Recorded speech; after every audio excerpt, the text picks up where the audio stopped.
7 years of silence nearly shattered in a single corridor. Alpha King Darien stood outside the storage room, silver eyes fixed on Kira. Deaf, are you?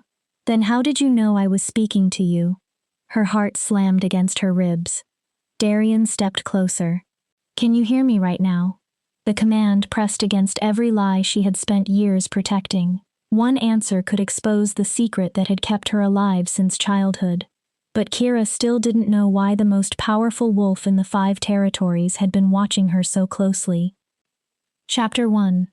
The Girl Who Couldn't Speak. 7 years ago, Kira had learned a lesson that had shaped every day of her life since. Being invisible was safer than being dead. Now she stood in the farthest corner of the Thornwood Pack's common hall, her eyes lowered and her hands folded neatly over the front of her worn apron. Around her, wolves drank, laughed, and celebrated another successful hunt. Platters of roasted meat covered the tables, and the rich smell made Kira's empty stomach tighten. She didn't move toward the food. Omegas ate last, if anything remained. Look at her, a wolf muttered nearby. Standing there like a ghost. Another wolf laughed. Does she even know there's a celebration happening? She couldn't know, she can't hear us. The laughter grew. Deaf and dumb since birth. Poor thing. Her grandmother should have left her in the forest when she had the chance. Kira's fingers tightened against her apron. Only slightly. It was the single outward sign that she had heard every word. Because that was the truth no one in Thornwood knew. Kira could hear perfectly. People became careless around someone they believed couldn't hear them. They spoke about lovers, betrayals, stolen money, secret deals, and hidden resentments without lowering their voices. During 7 years of silence, Kira had learned more about Thornwood Pack than most wolves would discover in a lifetime. Kira! The sharp voice sliced through the hall. Kira lifted her head. Luna Margot stood near the edge of the gathering, one perfectly manicured hand motioning impatiently for her to come closer. Margot was beautiful in the way a rose could be beautiful, elegant from a distance and dangerous once you reached for it. Kira hurried across the hall. She kept her eyes lowered, her shoulders slightly curved, and her movements small. Nothing about her was meant to attract attention. When she reached Margot, Kira dipped into a low curtsy. Margot deliberately slowed the movement of her lips, the way people did whenever they remembered Kira was supposedly dependent on lip reading. Clean the kitchen. The hunters behaved like animals today, and I will not have this hall looking like a slaughterhouse when the Alpha King arrives tomorrow. Kira's heart gave a violent beat. She showed nothing. She nodded obediently and turned toward the kitchen. The Alpha King. Darien Shadowweir was coming to Thornwood. Everyone had heard the rumors. 3 months earlier, a rogue rebellion had nearly torn the territories apart. Some packs had openly supported the rebels. Others had remained loyal to the crown. Thornwood had done neither. Alpha Silas had waited. He had watched to see which side would win before offering his allegiance. Now Darien Shadowweir was touring the 5 territories, personally examining the loyalty and strength of every pack. Kira doubted his visit to Thornwood was social. The kitchen was every bit as filthy as Margot had claimed. Blood stained the work tables. Bones, scraps of meat, dirty knives, and discarded hides had been left everywhere. The hunters had butchered their kills inside instead of using the proper facilities outdoors. Kira rolled up her sleeves. She scrubbed. And remembered. 7 years. 7 years of pretending she couldn't hear the insults whispered only a few feet away. 7 years of refusing to speak when her younger half-sister, Lydia, was praised for her beauty, breeding, and grace. 7 years of watching Luna Margot lavish attention on Lydia, while treating Kira like a stain that had to be hidden from respectable company. 7 years since grandmother Elena had seized Kira by both arms and stared into her eyes with terror. Listen to me, child. The wars are coming. Alpha Silas will purge anyone with gifts like yours. You must hide. Pretend you're broken. Pretend you're nothing. It is the only way you'll survive. Kira had been 12. She hadn't understood. She hadn't understood why hearing thoughts could get someone killed. Why sensing emotions through the pack bond was dangerous. Why knowing when another wolf lied could make powerful wolves fear her. She understood now. Alpha Silas, Thornwood's alpha and Kira's stepfather, had ordered a purge. 17 wolves had died. 17 wolves whose only crime was possessing abilities older than the modern pack system. 17 wolves whose gifts made men like Silas feel threatened. Grandmother Elena had been one of them. Kira pushed the brush harder against the floor. The stain beneath her hands blurred. For one terrible moment, she wasn't in Thornwood's kitchen anymore. She was 12 again. She was inside Elena's cottage. Her grandmother lay dying. Alpha Silas stood nearby, cleaning Elena's blood from his claws with one of her curtains. "You should have stayed quiet, old woman," Silas had said. "You should have kept your gift to yourself." Then his cold eyes had moved toward Kira. She had been curled into the corner, shaking. "What about the girl?" Margot had answered immediately. "Deaf and dumb since birth." Silas had looked at her. Margot continued. "She's completely useless. She can't even connect to the pack mind." For several agonizing seconds, Alpha Silas had stared at Kira, cold, calculating. Then he had nodded. "Keep her in the kitchens, keep her out of sight." And just like that, Elena had saved Kira even after death. Margot hadn't lied because she loved Kira. She had lied because Kira was the daughter of Silas's first mate, and Margot wanted her forgotten. By making Kira appear worthless, Margot had accidentally made her harmless in Silas's eyes. Kira had spent 7 years protecting that lie. A violent crash came from the dining hall. Kira snapped back to the present. "The Alpha King's advance guard is here," someone shouted from beyond the kitchen. "They're inspecting the territory tonight, not tomorrow." Panic surged through the pack bond. Kira felt it instantly. She had spent years building walls around her mind, disguising her connection to the invisible network linking Thornwood's wolves. But she could still feel them. Fear moved through the pack like fire. "Where's Alpha Silas?" "Find Luna Margot. Get that Omega brat out of sight. We can't have her wandering around when royalty is here." Footsteps thundered closer. Kira reacted. She slipped into the pantry and crouched behind several large supply crates. Through the narrow opening beside the door, she watched wolves rush along the corridor. The Alpha King had arrived early. Why? Unless he already knew something. Unless this visit was never meant to be a routine inspection. Kira's breathing quickened. She had to remain hidden.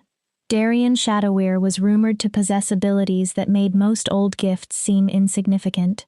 Some said he could detect deception without effort. Some claimed he could force any wolf to obey merely by speaking. Others insisted he could stare into someone's eyes and tear the truth from them. If even half of those stories were true, Kira had a problem. What would happen if Darian looked directly at her? Would 7 years of practice be enough? The kitchen door crashed open. "Search every room." A man's deep voice carried through the kitchen. The Alpha King ordered a complete accounting of every member of this pack. No one is to be missed. Kira pressed herself deeper behind the crates. Heavy boots crossed the kitchen. Methodical, unhurried. Then a shadow appeared outside the pantry. A man stepped inside. Tall, broad-shouldered, dark hair, sharp features. The silver insignia on his uniform identified him as a member of the Royal Guard. His gaze swept across the pantry, then stopped. Directly on Kira. She stopped breathing. Kira stared back with the expression she had spent years perfecting. Blank, slightly unfocused, confused enough to appear harmless. The guard's suspicion faded into pity. He opened his mouth, apparently about to speak, then remembered what he had heard about her. His hands lifted. His sign language was terrible. "Come out." King's orders. Kira blinked slowly. She tilted her head as though she barely understood. The guard sighed. He reached behind the crates and gently took her arm. Kira allowed herself to be pulled out. "Found someone hiding in the pantry," he called. Another guard entered. An Omega? Looks like it. Probably frightened. The second guard studied Kira. That's Margot's stepdaughter, the broken one. I heard about her. Can't hear. Can't speak. The first guard looked toward the doorway. Do we really need to bring her to the gathering? The king said everyone.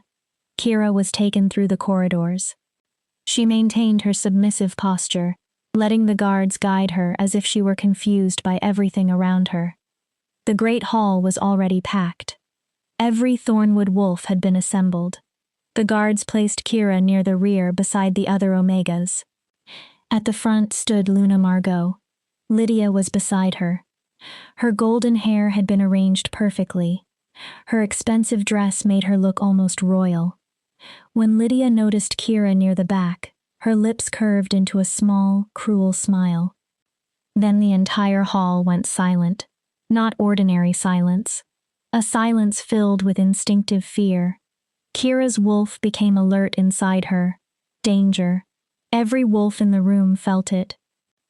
Alpha King Darien Shadowweir entered. Kira had heard descriptions of him. Handsome, powerful, young, terrifying.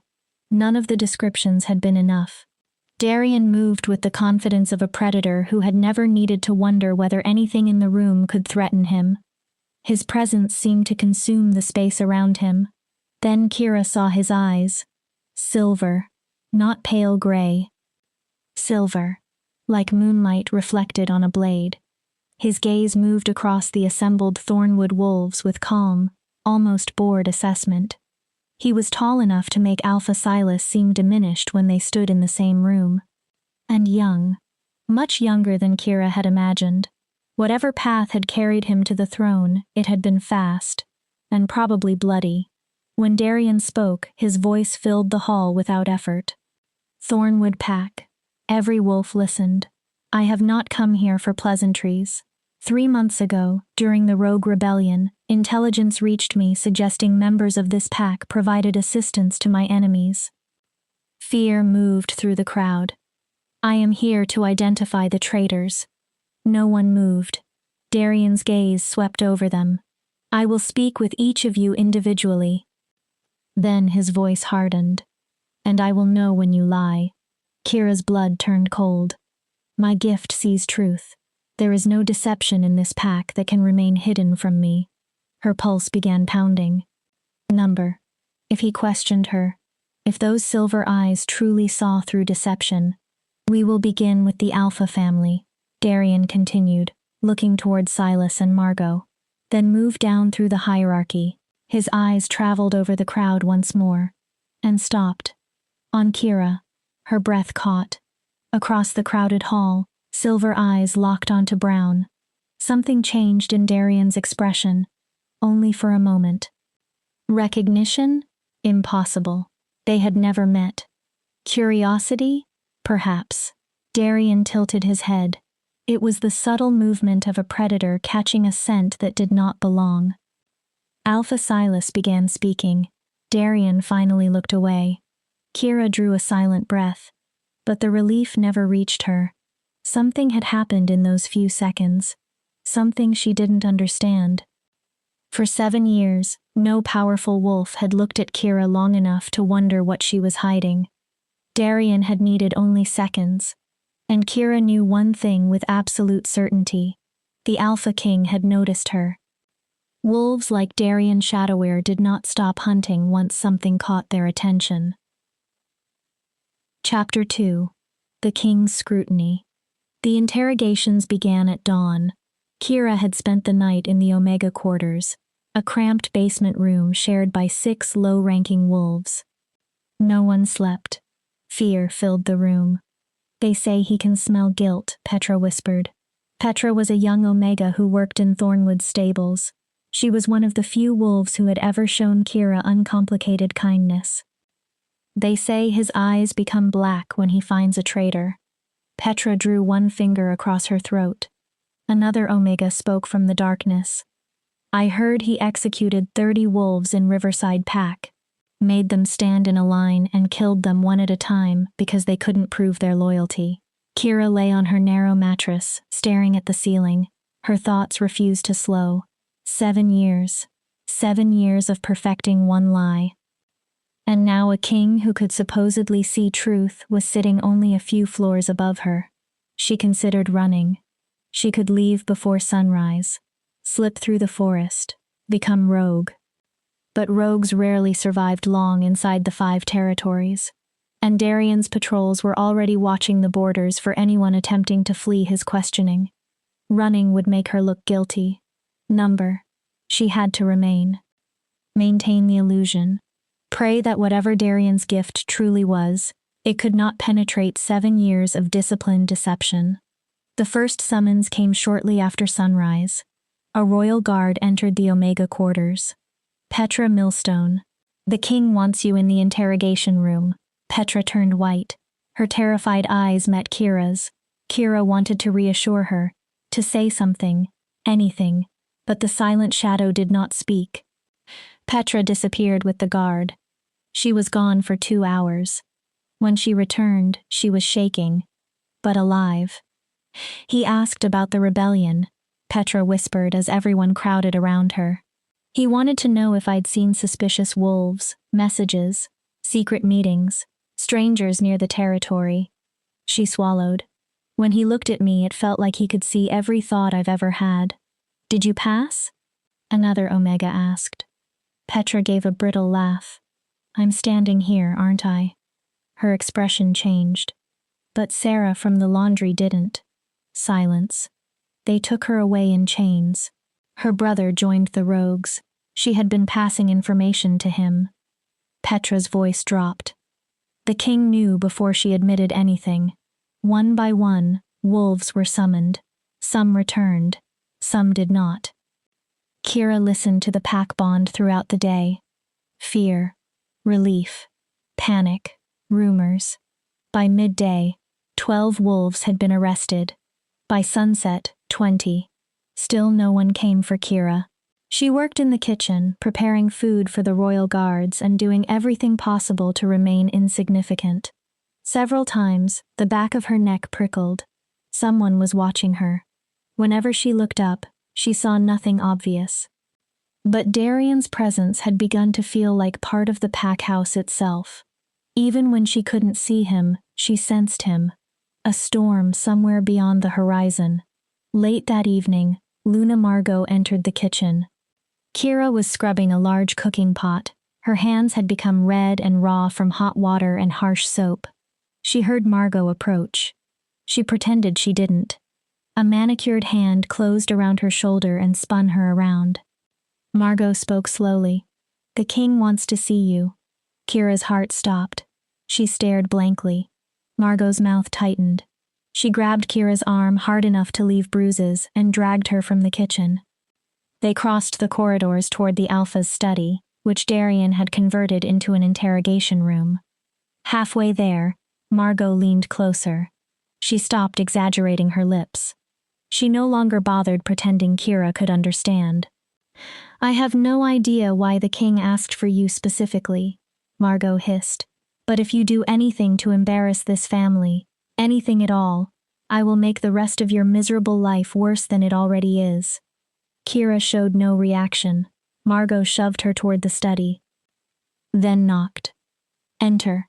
Darien's voice came through the door. Deep, commanding, impossible to ignore. Margot opened it, pushed Kira inside, and left. The room was darker than Kira expected. Only one lamp burned on the desk. Behind it, framed by the dark window, sat the Alpha King. Darien lifted his head. His silver eyes found her instantly. Close the door. Kira remained still. If she were deaf, she would not have heard the order. Darien's eyes narrowed. Kira waited. He repeated the instruction with a gesture. She closed the door. Darien rose. He moved around the desk with unsettling grace. Up close, his presence was worse. Her wolf lowered itself instinctively inside her mind. He smelled like pine, cold air, and something wild. Danger. Something deeper answered from Kira's wolf. She crushed the reaction before she could understand it. You're Kira. It wasn't a question. Alpha Silas's stepdaughter, the one who can't hear or speak. Kira kept her gaze near his chin, avoiding direct eye contact. She nodded slowly, as though reading his lips. Look at me. The command struck her wolf. Not merely words. Authority. Her instincts demanded obedience. Kira slowly raised her eyes. Silver met brown. Darien stared. The room felt suddenly smaller. His expression shifted. Confusion. Suspicion. Interesting, he murmured. Then he moved. Behind her. Kira's pulse jumped. Now she could not see his mouth. Could not pretend to read his lips. His voice came softly beside her left ear. Why is your heart racing? Kira didn't move. If she reacted, the lie ended. Darien waited, then crossed behind her. His voice came from the right. Why are you trembling? Fear. That could be explained. Any Omega standing alone with the Alpha King might tremble. Kira forced her breathing to remain even. Darien moved back into her line of sight. His gaze moved over her face. You can't hear me. Kira gave him a careful nod. You can't speak. Another nod. You can't connect with the pack mind. You are supposedly cut off from everything happening around you. Kira kept her expression unfocused. Darien's voice lowered. And yet when I entered the hall yesterday, you reacted. Her stomach tightened. Before I spoke. He moved closer. Before anyone could tell you who I was. Kira tilted her head, pretending confusion. Darien stopped directly in front of her. I'm going to tell you something, little Omega. His silver eyes held hers. A secret. Kira's heart hammered. My gift does more than identify lies. He leaned slightly closer. It sees truth, and the truth around you is complicated. Slowly, Darien lifted one hand. Kira had time to move away. She didn't. Moving would reveal that she understood what he was doing. One finger traced the line of her jaw. The touch was feather-light. Her wolf reacted violently. Kira forced herself still. You're hiding something. Darien's voice had become almost a whisper. Something significant. His finger left her skin. Something that makes you different from every wolf I've examined in this pack. Kira's thoughts raced. How much did he know? Darien stepped away. But here is what I don't understand. He folded his arms. If you were helping the rogues, I would know. Kira watched him. If you were afraid because you feared being exposed as a traitor, I would know that too. A faint line appeared between his brows. But that isn't what I see. He paused. I see fear. His gaze sharpened. Real fear. Bone-deep fear. Another step closer. But not fear of being caught. Fear of being seen. Kira's throat tightened. Darien straightened. His voice returned to its cold, royal tone. You will remain near me while I am in Thornwood. Kira's eyes widened before she could prevent it. You'll assist my guards with whatever they require. She shook her head quickly. She pointed toward herself. Then toward the kitchen. No. She belonged there. Darien watched her attempts at communication. That was not a request. His voice hardened. Report to Commander Thorne at dawn. You are dismissed. He returned to the desk. Conversation over. Kira curtsied clumsily, then escaped. She didn't stop until she reached the Omega quarters. The instant the door closed behind her, Kira pressed her back to the wall. Her entire body shook. He knew. Not everything, but something. Darien knew she was hiding a truth. And instead of exposing her, he had ordered her to remain close, where he could watch, study, test. Kira? Petra looked up from across the room. Are you all right? You look like you saw a ghost. Kira slid down the wall and wrapped her arms around her knees. She couldn't answer, couldn't explain. Darien Shadowweir had not merely become suspicious of her lie. He had turned discovering it into a personal challenge. The next morning arrived far too quickly. Kira reported to Commander Thorne. Thorn was a stern man with gray at his temples and the focused eyes of someone who rarely missed details. "You're the deaf one." He said it without cruelty. Then remembered she supposedly couldn't hear him. He began signing. Badly. "You'll help organize supplies."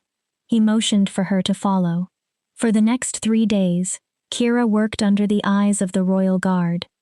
She sorted weapons, counted inventory, cleaned blades, prepared meals, carried water. Simple work. Work that kept her visible. And always, somewhere nearby, Darian watched. Sometimes Kira would look up in the armory and find him standing in the doorway. Other times, she would cross the courtyard carrying buckets and sense those silver eyes tracking her. Once, she turned a corridor and nearly walked straight into him. He said nothing. He simply watched. On the 4th day, everything changed. Kira was inside a supply room organizing medical equipment when voices came from the adjoining chamber. The walls were thin. Commander Thorn spoke first. "Your Majesty, we identified another possible traitor." Darian answered. "Who?" "One of the Beta families. They may be sheltering a rogue sympathizer." "Name?" "Elena Thornbrook, the daughter." Kira stopped sorting bandages. She knew Elena. 17 years old, barely more than a girl. Her family had struggled since her father died during the wars. Thorn continued.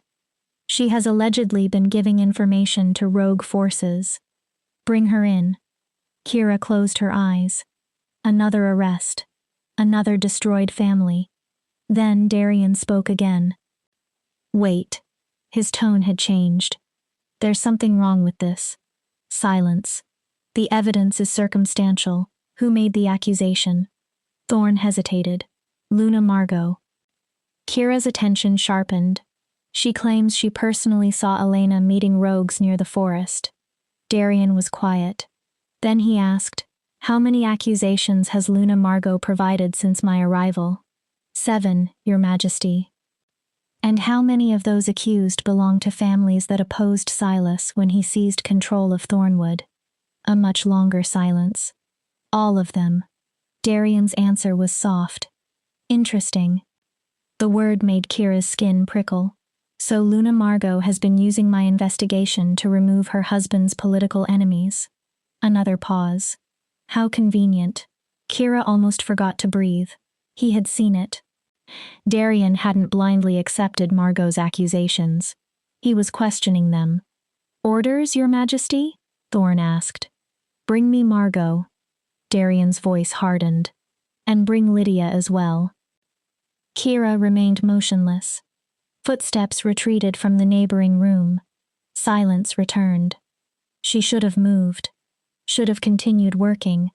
But one realization had rooted her in place.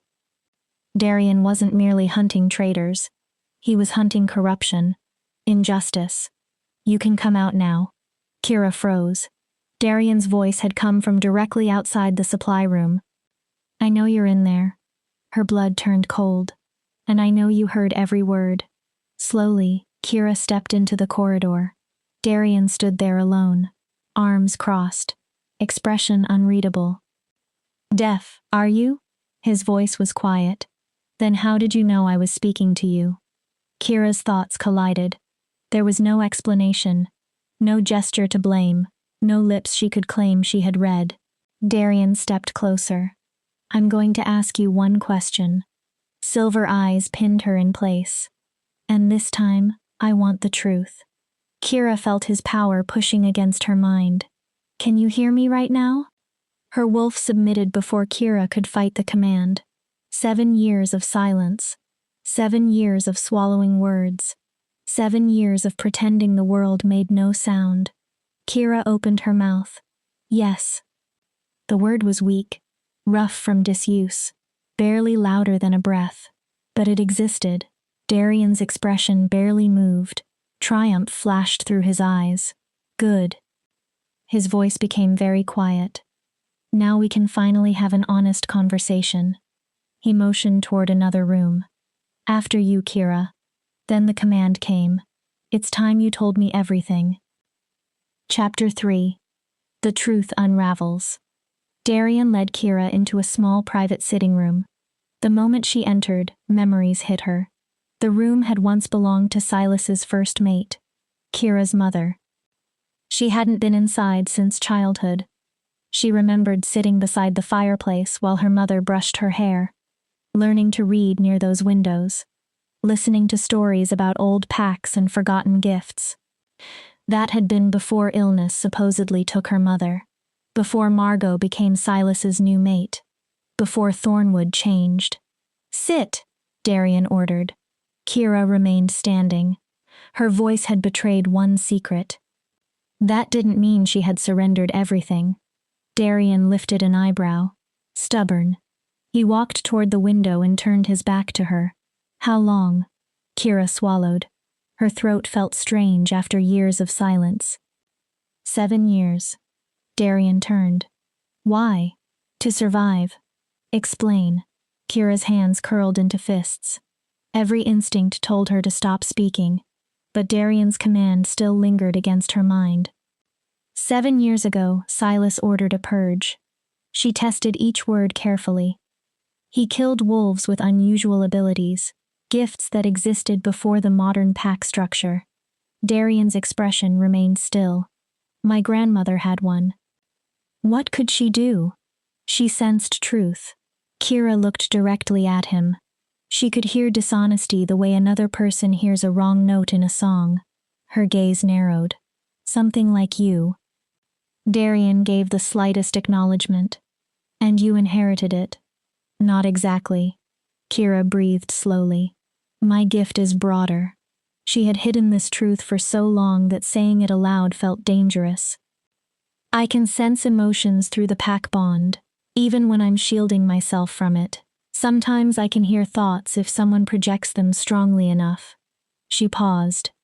"And I know when someone is lying." Darian approached. "So you pretended to be deaf and mute because Silas would have killed you?" "Yes." "Smart."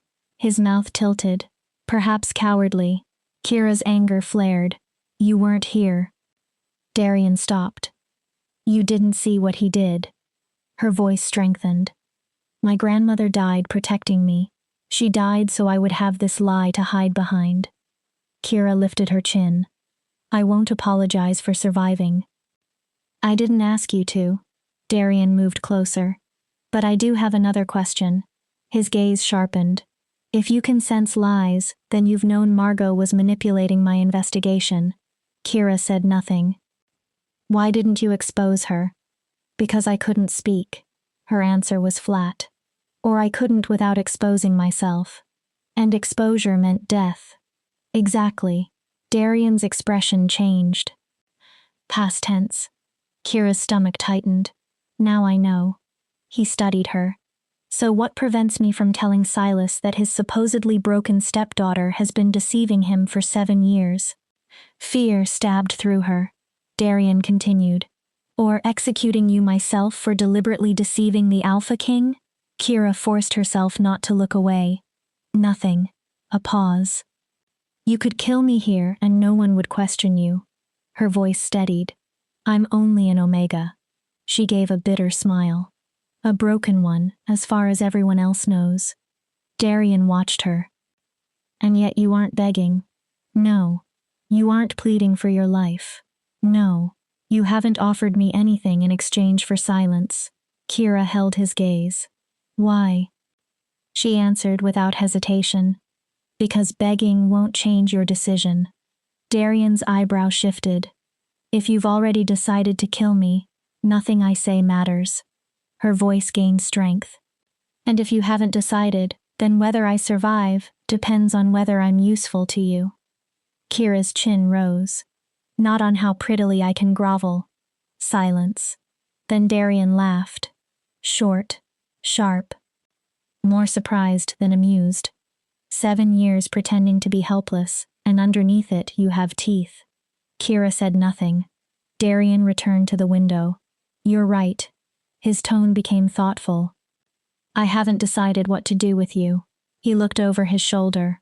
"But there's something else I want to understand." "What?" If you could feel Margot's lies and Silas's corruption, why stay? Kira stiffened. You're intelligent enough to disappear.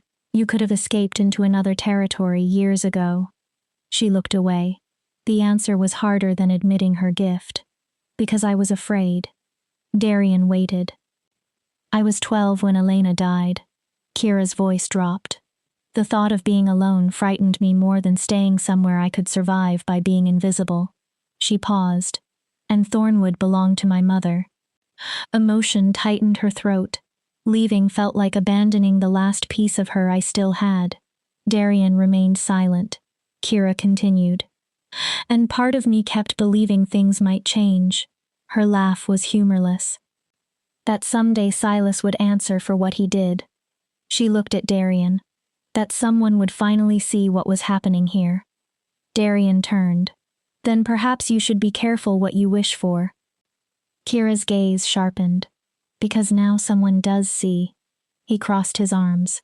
And that someone is me. Here's what happens next. Kira waited. You continue pretending. She blinked. What? To everyone else nothing changes. Darian's voice became precise. You remain the silent shadow, deaf, mute, harmless, invisible. Then his silver gaze pinned her. But when we are alone, you speak. Kira stared at him. You tell me what you sense. Every lie? Every important one? Every secret? Everything that concerns this investigation. Darian stepped closer. You're going to become my secret weapon, Kira. In exchange, I keep your secret. Kira processed the offer. You want me to spy on my pack. I want you to help me uncover the corruption destroying it. Darian's face hardened. Margot's false accusations are only part of the problem. He tapped one finger against his chest. My gift identifies lies. Then he pointed toward Kira. But I cannot sense emotions across a pack bond. I cannot hear thoughts.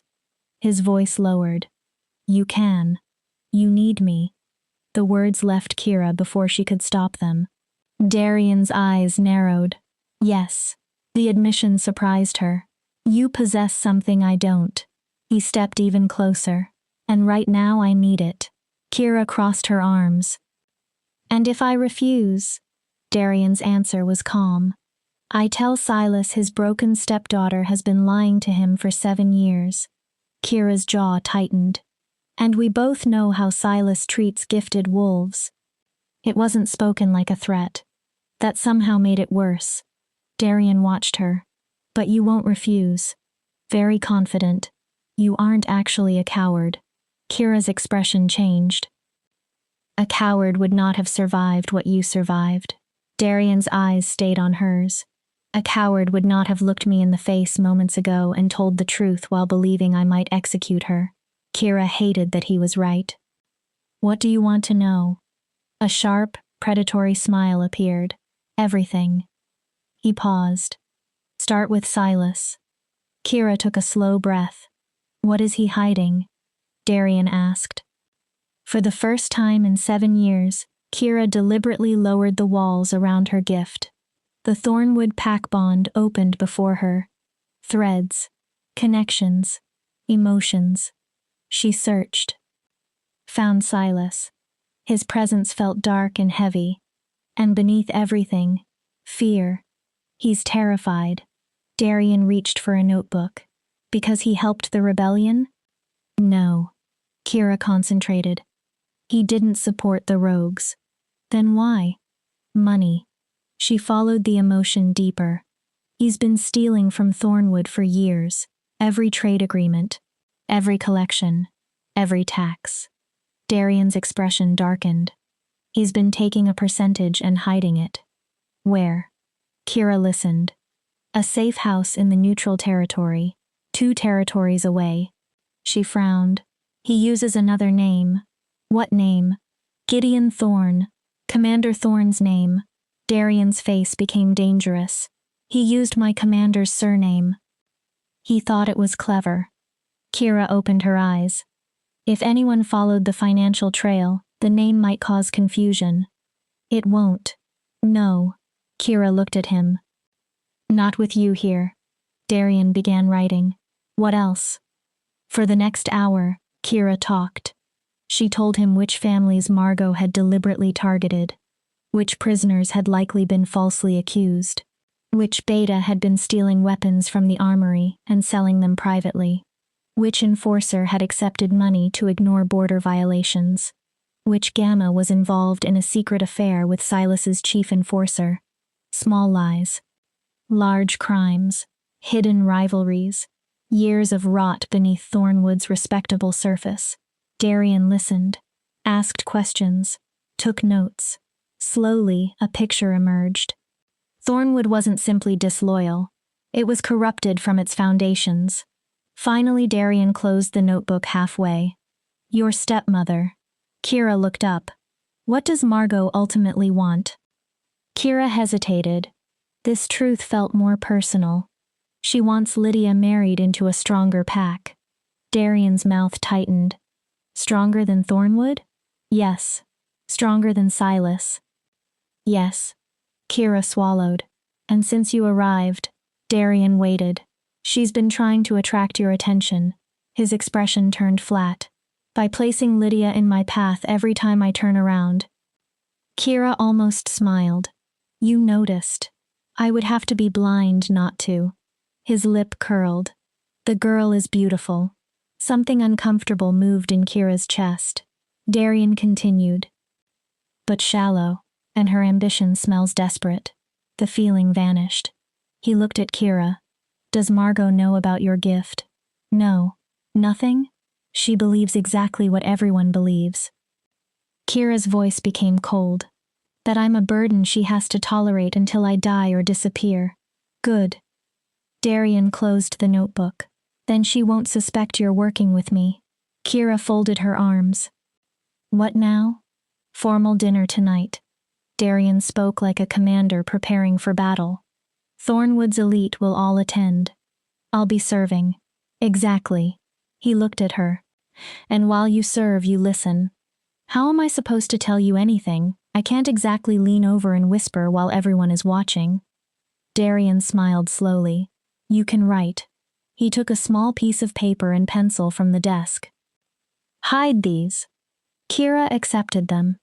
When you sense something important, write it down. Fold the note. He demonstrated with his fingers. Then when you refill my wine, leave it beside my plate. And you'll somehow collect it without anyone noticing? Darian looked mildly offended. I am capable of subtlety. Kira raised an eyebrow. This entire arrangement is dangerous. Yes. If Margot sees, she won't. Darian's tone was firm. You spent 7 years perfecting this role. He glanced over Kira's submissive clothing. Don't stop now. Darian moved toward the door. Then paused. One more thing. Kira looked at him. What? Something almost warm appeared in his silver eyes. Your grandmother would be proud. Kira went completely still. Darian continued. You're using the gift she died protecting to expose the wolves who killed her. His voice softened. There is something fitting about that. Emotion hit Kira with unexpected force. She looked away before he could see too much. Darian opened the door. His expression returned immediately to the cold mask of the Alpha King. Remember, he looked at her. Outside this room, you're still broken. Kira let her shoulders curl. Her expression emptied. Her eyes became unfocused. The transformation happened in seconds. Darian studied her. Impressive. Kira merely stared. Dismissed. She curtsied and left. Her thoughts were chaos. In less than a day, everything had reversed. She had gone from hiding her gift to using it, from prey to spy, from invisible to necessary, and perhaps most dangerous of all, Kira was beginning to trust Darian Shadowweir. The formal dinner began that evening. Thornwood's elite filled the great hall in their finest clothing. Silas sat at the head of the table. He laughed too loudly, smiled too often. Margot sat beside him, controlling every conversation. Lydia had been positioned directly across from Darian, close enough to be noticed, far enough away to appear modest. Kira moved between them like a ghost, refilling glasses, removing plates, cleaning spills, invisible to everyone except Darian. The Alpha King sat in the place of honor with an expression of polite boredom. But Kira noticed his eyes. He was tracking her.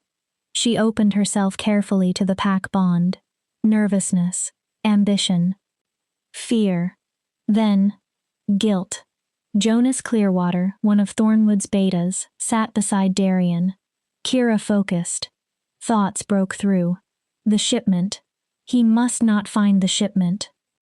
Move it before the northern border is inspected.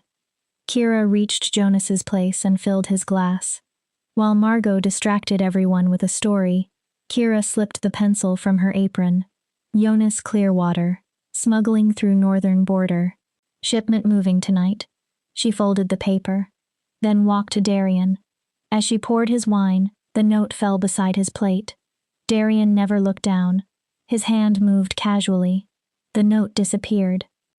Kira continued. She sensed an enforcer hiding bribes. A young wolf terrified his secret relationship with someone from another pack would be discovered. A Gamma couple fighting privately about their daughter's arranged mating.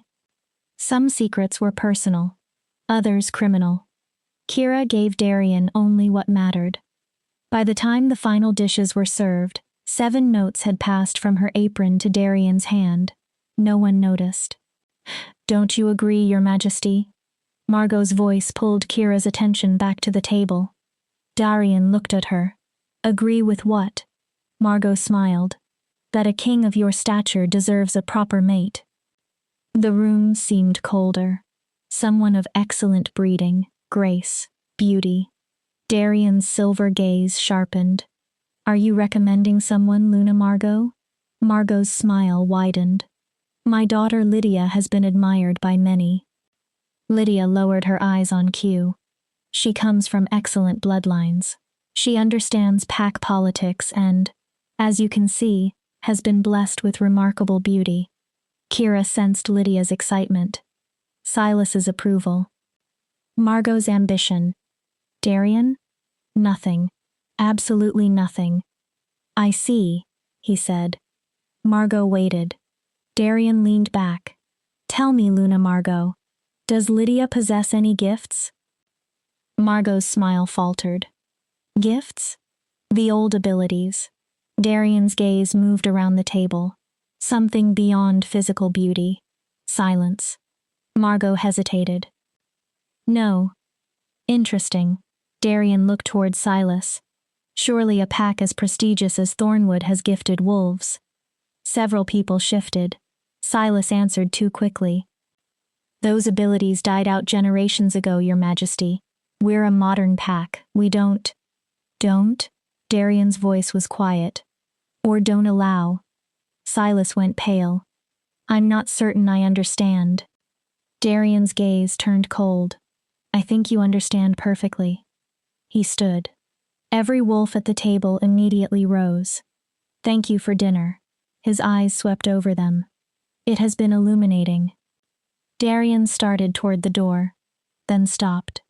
His gaze moved to Kira. "You." Her heart stopped. The Omega. The room stirred. Darian approached. "What is your name?"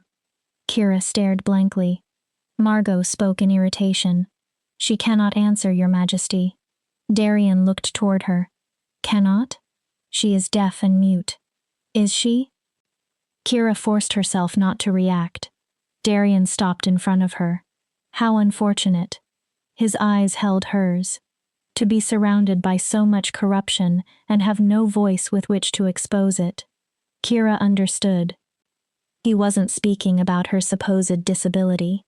He was condemning everyone in the room, while staring directly at the only wolf who knew the truth. "Good night." Darian turned and left. The royal guards followed. The instant the doors closed, nervous conversation erupted. What did he mean? Does he suspect something? We need to be careful. Kira slipped away. Her heart pounded. 7 notes. 7 secrets. Enough evidence to begin tearing apart Thornwood's leadership. Tomorrow, the real hunt would begin. Chapter 4. The Hunter Becomes the Hunted. Kira barely slept. Every note she had passed to Darian could destroy someone's life. But each one also represented a crack in the system that had protected Silas and Margot for years. Kira had made herself valuable to the most powerful wolf in the territories. That should have felt safer. Instead, it frightened her. Useful weapons were protected while they were needed. Afterward, they became liabilities. Sometime deep in the night, boots moved through the corridors above the Omega quarters. Measured, organized. Royal guards. Then came shouting. Doors breaking. Screams. Petra sat upright. What's happening? Kira crossed to the narrow basement window. Torches moved through the courtyard. Royal guards dragged wolves from their homes. Jonas Clearwater came first. Chains bound his wrists. His face was white. Then came an enforcer Kira had identified. Then several others. He's arresting them, Petra whispered. Kira watched. Darian had deliberately moved in the middle of the night. He wasn't simply arresting criminals. He was sending Thornwood a message. No rank protected them. No secret was safe. By sunrise, 6 prominent wolves were gone. And everyone had the same question. Who had told the king? The pack house became a hive of fear. Wolves whispered in corners. Suspicion spread through the bond. How could he know? Someone talked. There's a spy. Commander Thorne found Kira in the kitchen. The king wants you. He gestured for her to follow. Kira walked beside him through increasingly hostile corridors. Eyes followed her. The other Omegas had noticed the royal guards using her for duties. Some had noticed her being summoned more than once. Attention was becoming dangerous. Thorne brought her to a private study. Darian stood near the window. Leave us. Thorne closed the door. Darian waited several seconds before speaking.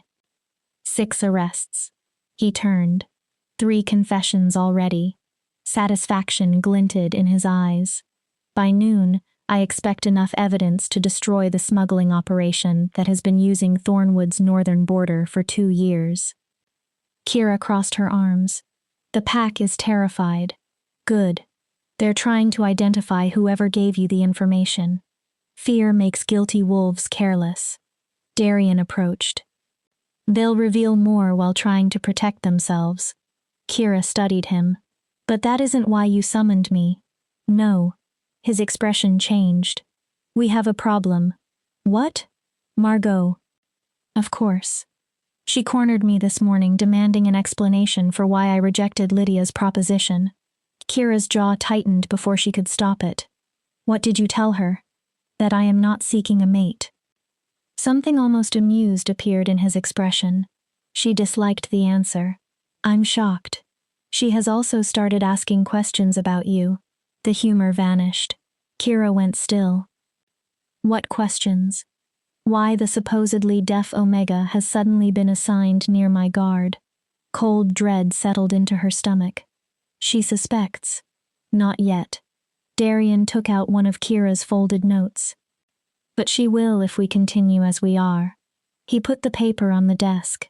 You need to become invisible again. How? Darian's expression became calculating. By making a mistake. Kira frowned. This afternoon Margot is hosting tea for Thornwood's elite females. Yes. You're serving. Kira waited. Darian spoke calmly. You're going to spill hot tea on Lydia. Kira stared.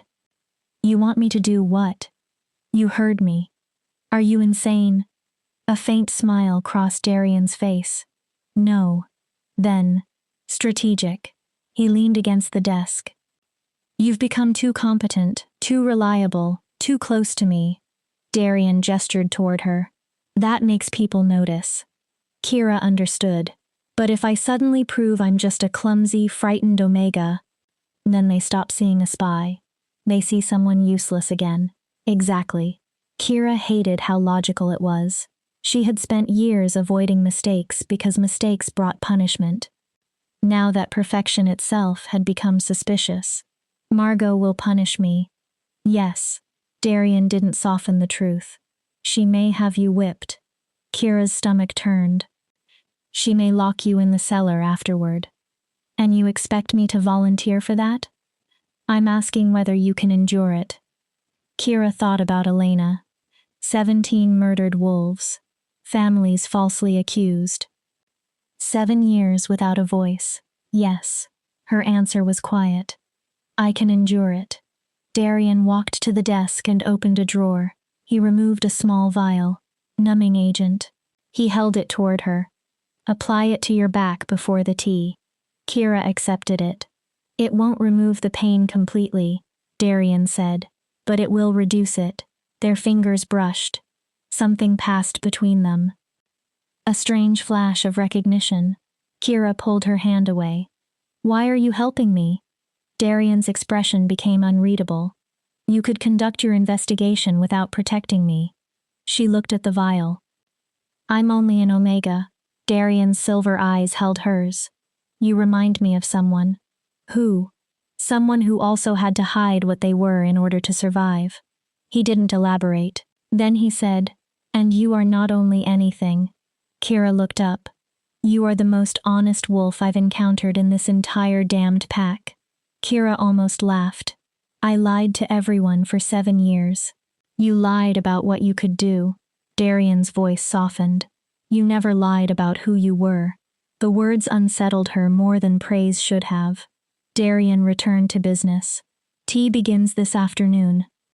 He looked at her. Make the accident convincing. The sunroom was bright and elegant. Margot sat at the center of the gathering like a queen. Lydia wore a pale blue dress and smiled whenever someone complimented her. Kira carried a heavy silver tea service between the guests. The numbing liquid tingled across her back beneath her dress, a reminder of what would follow. My husband was dragged from bed like a common criminal, one woman complained. Another answered cautiously. He was accused of smuggling. He is innocent. The first woman's voice became bitter. Someone is feeding the king lies. Kira poured tea without reacting. There's a traitor among us. Lydia spoke.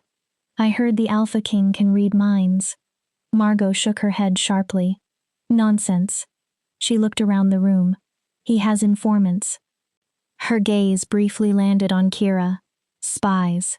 Then Margot added, probably low-born wolves trying to improve their position by betraying their betters.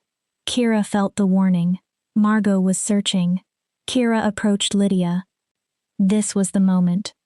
She remembered every insult, every order, every time Margot or Lydia had treated her like something less than a person.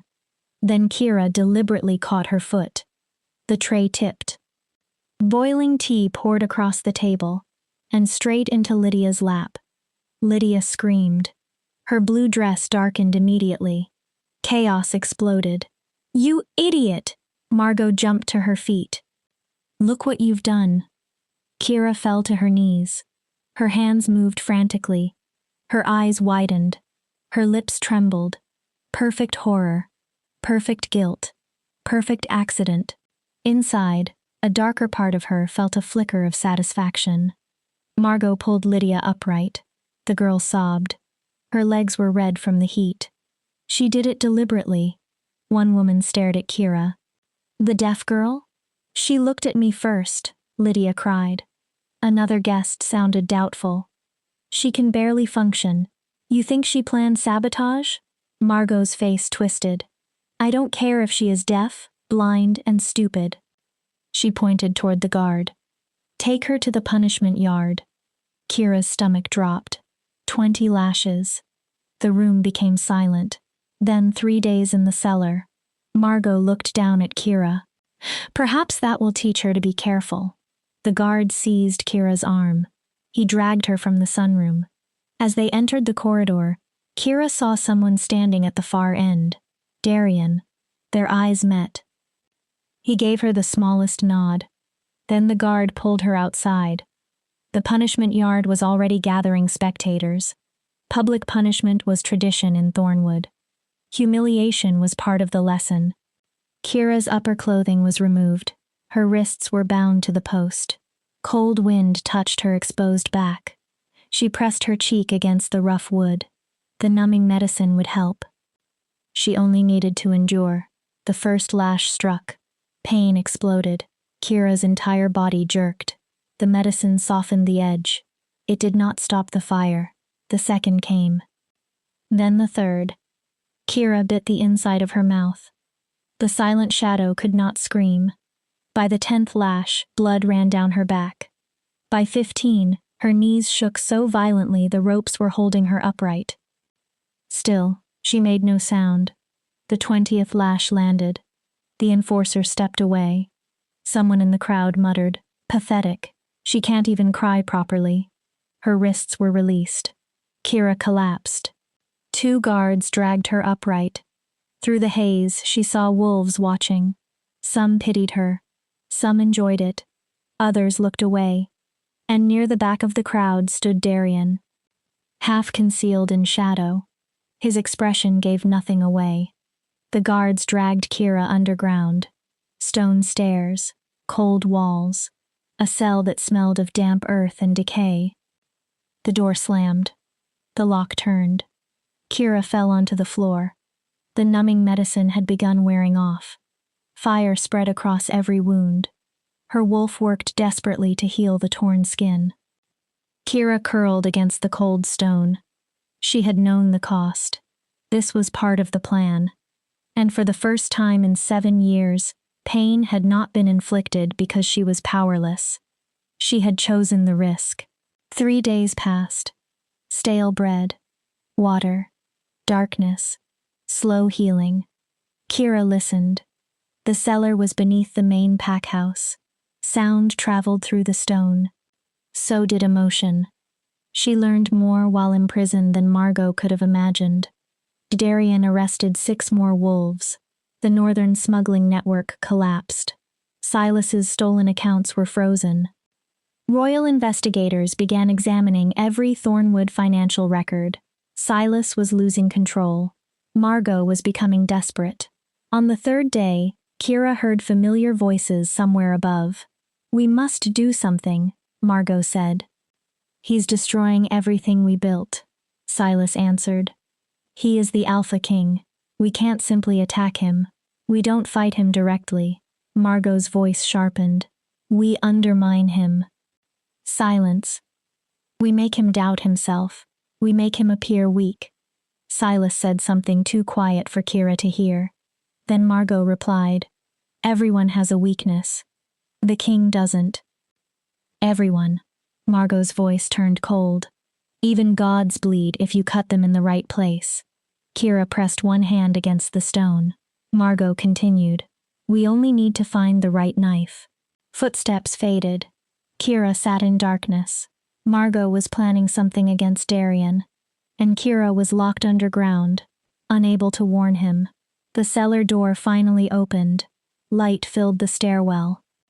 Not a guard. Darian himself stood in the doorway. His silver eyes found her immediately. "Out."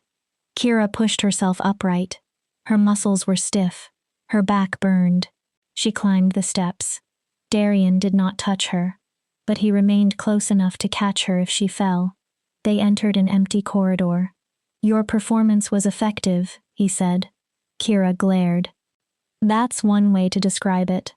The pack has stopped considering the Omegas as possible informants." Darian looked at her injured back. "They're too frightened of me now." His jaw tightened. "I'll send a healer." "No." Darian looked at her. "If I heal too quickly, people will notice. You're injured. My wolf will repair it." Kira forced herself straight. "I need to tell you something." Darian's attention sharpened. Kira repeated the conversation she had heard. Margot, Silas, finding his weakness, undermining him. Darian's face became darker with every sentence. "So they're planning another move." "Yes, but you don't know what." "Not yet." Kira swayed. Darian reacted instantly. One hand caught her arm. The touch was gentle. You need rest. I need to return to the Omega quarters. You need food and proper treatment. Kira pulled away. The silent shadow does not receive personal medical care from the Alpha King. Darian's expression hardened. The silent shadow just took 20 lashes because I asked her to. That doesn't mean appearances stopped mattering. Kira met his eyes. Appearances always matter. Her voice softened. That's how people like us survive. Darian studied her. I'll keep listening, Kira said, but you need to be careful. Margot is more dangerous than you think. A real smile appeared on his face. Not the royal mask. Not mockery. Something warmer. You know what I think? What? I think you are more dangerous than you think. Kira stared. Darian stepped away. Go rest. His expression returned to neutral. Tomorrow, we continue hunting. Kira left. She could feel his eyes following her, and for the first time, she wondered if Darian might be right. Perhaps the girl everyone dismissed as powerless had never truly been powerless at all. Chapter 5. The Queen's Gambit. When Kira returned to the Omega quarters, the other wolves stared. Her back was covered with crude bandages. Dark patches of blood had already seeped through them. She moved stiffly. Petra rushed forward. Kira! She helped her onto the narrow mattress. Are you all right? Kira nodded. No words. Even here, she couldn't risk breaking character. Walls had ears. Fear made people careless. 20 lashes for spilling tea, one Omega muttered. Margot has always been cruel, but that was excessive. Another wolf shook her head.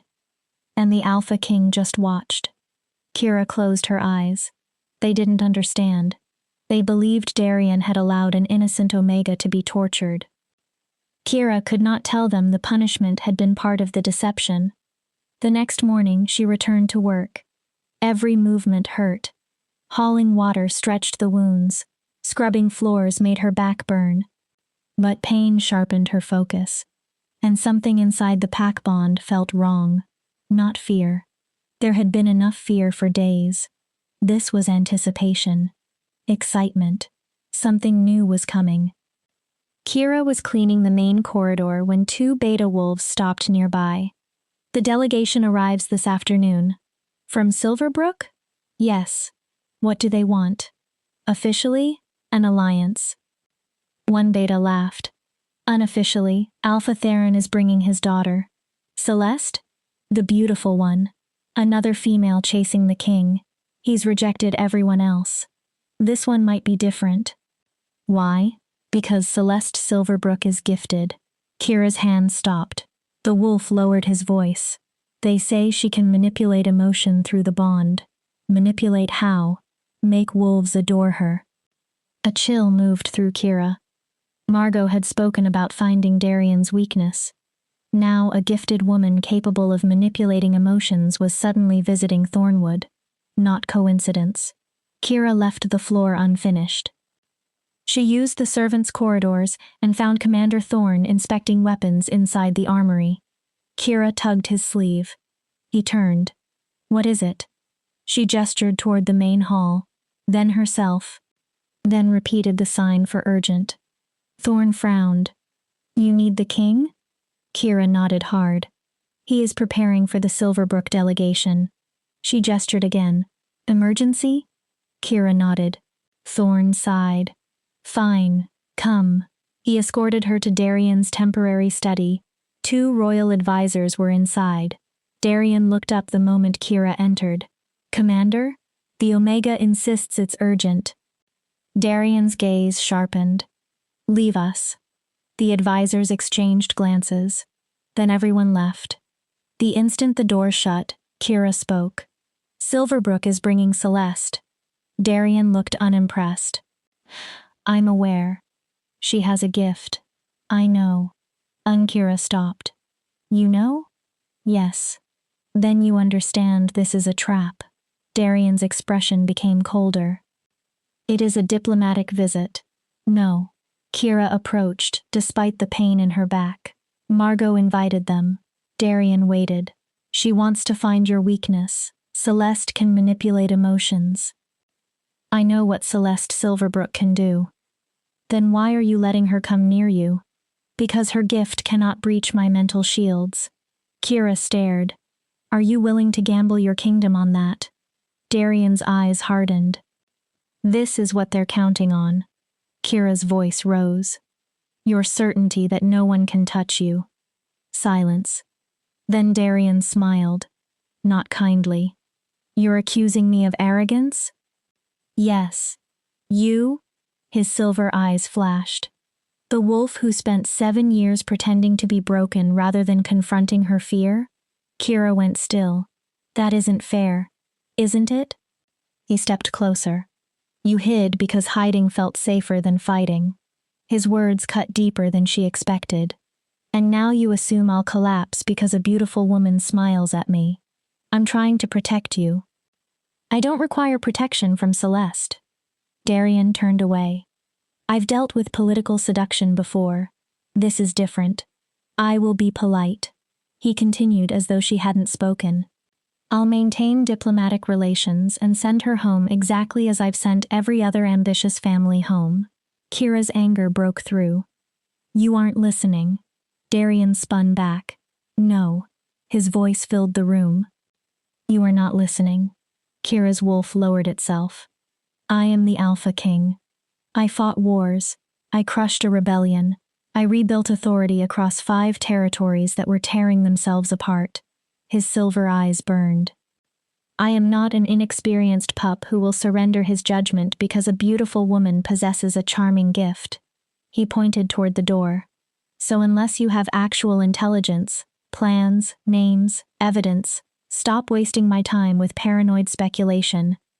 Silence followed. Kira felt as though he had struck her. She had climbed from a sickbed to warn him, risked being seen, and Darian had reduced her concern to paranoia. Fine. Her voice was quiet. Darian's expression shifted. Kira, I'll leave you to your diplomacy. She turned. I'm sure everything will happen exactly as you expect. Kira. She opened the door. You explained my place very clearly, Your Majesty. She looked back once. I'm merely a paranoid Omega who doesn't understand pack politics. Then she left. Her back burned with every step. Pride. That was Darian's weakness. Not women. Not power. Pride. The Silverbrook delegation arrived near sunset. Kira watched from the shadows near the kitchen entrance. Alpha Theron came first.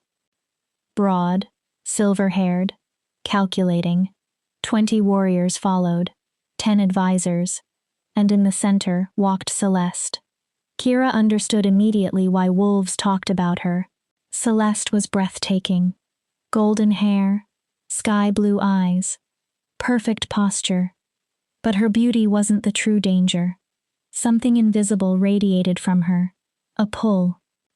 Even from a distance, Kira felt a subtle voice pressing against her mind. Look at her. Admire her. Trust her. Kira slammed her mental barriers into place. The pressure faded. Her stomach tightened. If Celeste could produce that effect from across a courtyard without concentrating, what would happen when she focused directly on Darian? Margot entered the courtyard smiling warmly. Alpha Theron. Lady Celeste. Welcome to Thornwood. Theron bowed. The honor is ours. His voice was smooth. We've heard fascinating reports regarding the Alpha King's investigation. Silverbrook wished to demonstrate its support. Kira heard the unspoken truth. We want to know whether Darian survives politically. They moved inside. Kira used the servants' passages to reach the Great Hall. Darian waited at the center of the reception, controlled, regal, remote. Celeste approached and curtsied. Your Majesty. Her voice was warm. I've heard so much about your reforms. Darian's expression remained neutral. People say many things. Celeste smiled. Not all true, I assume. Very few entirely true. I would love to hear your plans directly. She tilted her head. Perhaps we could speak privately later. I have ideas regarding relations between Silverbrook and the Crown. Smooth, perfectly reasonable. A flawless excuse to isolate him. Margot looked pleased. Darian hesitated. Barely a fraction of a second. But Kira noticed. Of course. Her stomach sank. Commander Thorne can arrange a meeting after dinner. Celeste's smile deepened. I look forward to it. Throughout the reception, Celeste moved from wolf to wolf. A touch on an arm. A laugh. Perfect eye contact. Every wolf she spoke with became brighter, more eager, more interested in pleasing her. Her gift wasn't force. It was suggestion. A whisper inside emotion. Kira watched Darian. Powerful or not, he was still a wolf. Dinner was elaborate. Celeste sat beside Darian. Kira served with the other Omegas. Celeste focused almost entirely on him. She asked intelligent questions. She listened attentively. She laughed when appropriate. She understood politics. She presented herself not merely as beautiful, but useful. And slowly, Kira saw Darian change. His posture relaxed. His responses grew longer. Then he smiled. A genuine smile. At Celeste, Kira's chest tightened. Through the pack bond she could feel Celeste working. Threads of attraction, admiration, comfort. Tiny emotional suggestions wrapping around Darian. He didn't appear to notice. Or perhaps he noticed and liked it. Perhaps Kira had misjudged him. Perhaps the king who had seemed impossible to manipulate was still only another powerful man susceptible to the right woman. More wine, Your Majesty? Celeste's voice was almost intimate. Thank you. Darian sounded warm. Kira's hand trembled as she filled another guest's glass. Celeste rested her fingers lightly on Darian's arm. It's refreshing to meet someone who understands leadership. Darian looked at her.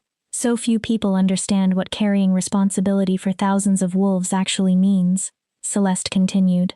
It can be isolating, Darian admitted. Kira's attention sharpened. Power creates distance. His voice was thoughtful. They see the crown before they see the wolf wearing it. Celeste's expression softened. I understand. She lowered her voice. Everyone sees my gift and assumes I'm fortunate. Her smile became sad. They don't understand how lonely it is to wonder whether someone genuinely likes you or merely likes how you make them feel. Darian's face softened. That sounds difficult. It is. Celeste leaned slightly closer. But you understand loneliness too. Darian said nothing. You make decisions alone. Her fingers remained against his arm. You carry the kingdom alone. She smiled gently. You don't have to. Kira looked toward Margot. Triumph. There it was. Darian's weakness. Not lust. Loneliness. Something no sword or army could defend against. Celeste continued. A partner could share that burden. Darian watched her. Someone who sees you rather than your title. Kira's stomach twisted. Perhaps we should have our private meeting now, Celeste suggested. Darian nodded. Commander Thorne. Thorne appeared. Take us to the West Study. Kira watched them leave. Anger told her to let Darian suffer the consequences. She had warned him. He had mocked her. If Celeste manipulated him now, that was his problem. But Kira knew she couldn't walk away. Somewhere during the investigation, she had started caring about whether Darian succeeded, about whether Darian was safe. That frightened her more than Celeste's gift. Kira waited, then entered the servants' passages. The West Study had a hidden listening gap used by servants waiting for instructions. Kira pressed close to it.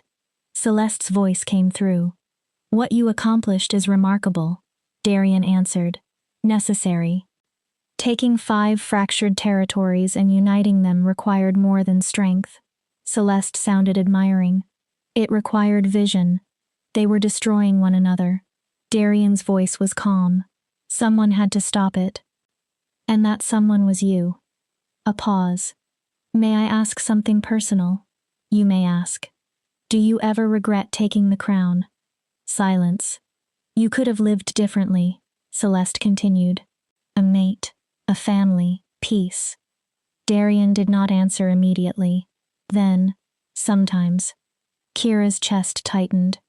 Late at night, when the decisions become heavy, I wonder what ordinary life would feel like. You could never be ordinary, Darian. She used his name, deliberately. But you could have balance, Celeste continued softly. Someone who understands power, responsibility, gifts. Darian's answer was dry. Someone like you? Someone like me? Celeste didn't hesitate. I won't pretend politics aren't involved. Mating alliances have existed since the earliest pacts. Her voice softened. But calculation doesn't prevent sincerity. You've known me for 3 hours. I'm asking you to consider possibilities. Celeste pressed. Consider what Silverbrook's loyalty could do for your kingdom. A pause. Consider not being alone. Kira moved closer to the gap. Her heart pounded. Then Darian spoke. You're very good. At what? Manipulation. Kira froze. Darian's voice changed completely, making emotional pressure feel sincere. Silence. Making me want to believe you. Then, but there is one problem. Celeste said nothing. I can feel your gift. Relief hit Kira so hard she nearly made a sound. Darian continued. Every thread you've attempted to place around my emotions. His voice was almost amused. You're talented, then cold. But it doesn't work on me, Celeste began. I don't know what. Don't insult me. Darian's command cut through her. I know exactly what you are. Silence. And I know Luna Margot invited you here to compromise me. Another pause. Then Celeste laughed. Not nervously. Genuinely. Well, her tone changed. You're more perceptive than most. Kings who can't recognize manipulation tend to have short reigns. Fair. Kira heard movement. Celeste probably stood. For what it's worth, one thing I told you was true. Darian waited. You are lonely. His silence was answer enough. You isolate yourself. Celeste's voice sharpened. And eventually it will destroy you. I'll consider that. Will you? The warmth disappeared completely. Or will you continue pushing everyone away because vulnerability terrifies you? Darian's voice cooled. You are becoming presumptuous. Your Omega warned you about me. Kira's heart stopped. The deaf one. Silence. The one who isn't actually deaf. Kira stopped breathing. Be careful, Celeste. Oh, relax. Her voice held amusement. I've been reading this pack's emotions since I arrived. Then she said something that struck Kira harder than any lash. That girl's feelings about you are so loud I could sense them from the courtyard. Darian didn't answer. She isn't frightened of you. Celeste emphasized the next word. She is frightened for you.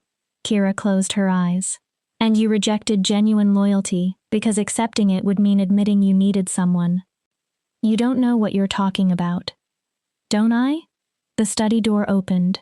Good luck with your investigation, Your Majesty. Celeste's footsteps moved away, then silence. Kira remained hidden. A few seconds passed.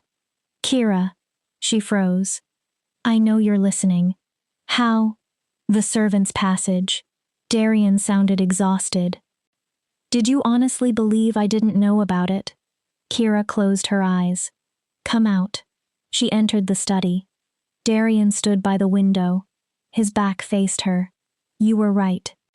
Kira said nothing. About Celeste. Then, about the trap. Darian turned. I'm sorry. Kira had never expected those words from him. Why? Darian watched her. Why did you dismiss me? For the first time, something unguarded appeared in his eyes. Because if I accepted your warning, I would have to accept that I needed your help. Kira stared. That I cannot do everything alone. His jaw tightened. And I have spent most of my life believing needing another wolf is weakness. Kira crossed her arms. How is that philosophy working? A small smile appeared. Poorly. He walked closer. Celeste was right about one thing. Darian sighed. I was afraid you'd say that. You isolate yourself. Kira stopped before him. And it will break you eventually. Your professional assessment as my spy? No. Her answer was immediate. My personal assessment as someone who spent 7 years isolating herself and nearly forgot who she was. Darian became serious. You can't do everything alone, Darian. The use of his first name changed the air between them. Not this investigation. Kira swallowed. Not the kingdom. His silver eyes held hers. And you're volunteering to help? Someone has to prevent you from walking into obvious traps. Despite herself, Kira almost smiled. Why not me? Even after I behaved like an arrogant bastard. Especially after. Darian's mouth twitched. Then his expression became serious. Why? What do you mean? What do you gain by doing this? Kira could have lied. Revenge, justice, politics. But they had promised truth. Because you see me. Darian went still. Not the silent shadow. Her voice softened. Not the broken Omega. She looked directly into his eyes. Me. Kira took another breath. And perhaps you need someone who sees you too. Darian's expression shifted. Not just the Alpha King. She echoed Celeste's words. The wolf beneath the crown. For several seconds neither spoke. Then Darian nodded. All right. He extended a hand. We do this together. Kira looked at it. No more secrets, he said. If you sense danger, you tell me. And if you're being an arrogant fool, you tell me. Kira smiled faintly. Deal. Deal. She took his hand. The moment their skin touched, something sparked between them. Connection. Recognition. Something neither understood. Darian released her first. He cleared his throat. Margot will be furious Celeste failed. She'll try again. Yes. Darian walked toward the door. Then tomorrow we finish this. He looked back. We tear out every corrupt foundation in Thornwood. His voice hardened. And we rebuild it correctly. Kira nodded. She turned to leave. Kira. She stopped. Thank you. She looked back. For warning me. Darian's voice softened. For caring. Kira's chest tightened. Don't make me regret it. Then she left. Because she had discovered something potentially more dangerous than Silas, Margot, or any traitor. She had started caring about the wolf hunting beside her. And that created a weakness no mental shield could fully protect. Chapter 6.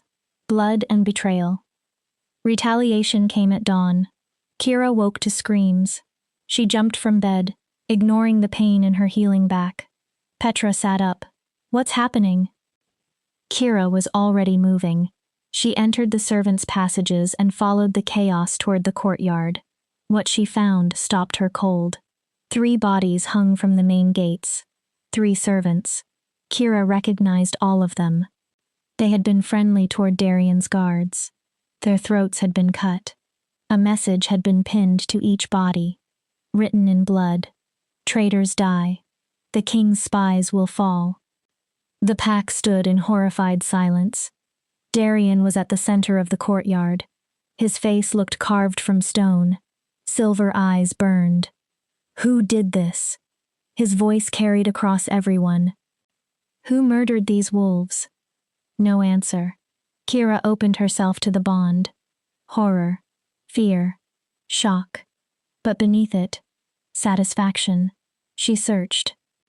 Found 4 emotional signatures. 2 enforcers. A beta. And Margot. The beta's thoughts came through strongly. For the Luna. For our pack. For the old ways. Kira's stomach turned. Margot hadn't held the knives. But she had ordered the murders. Commander Thorn. Darian's voice was deadly calm. Lock down Thornwood. Thorn stepped forward. No wolf enters or leaves until I identify who did this.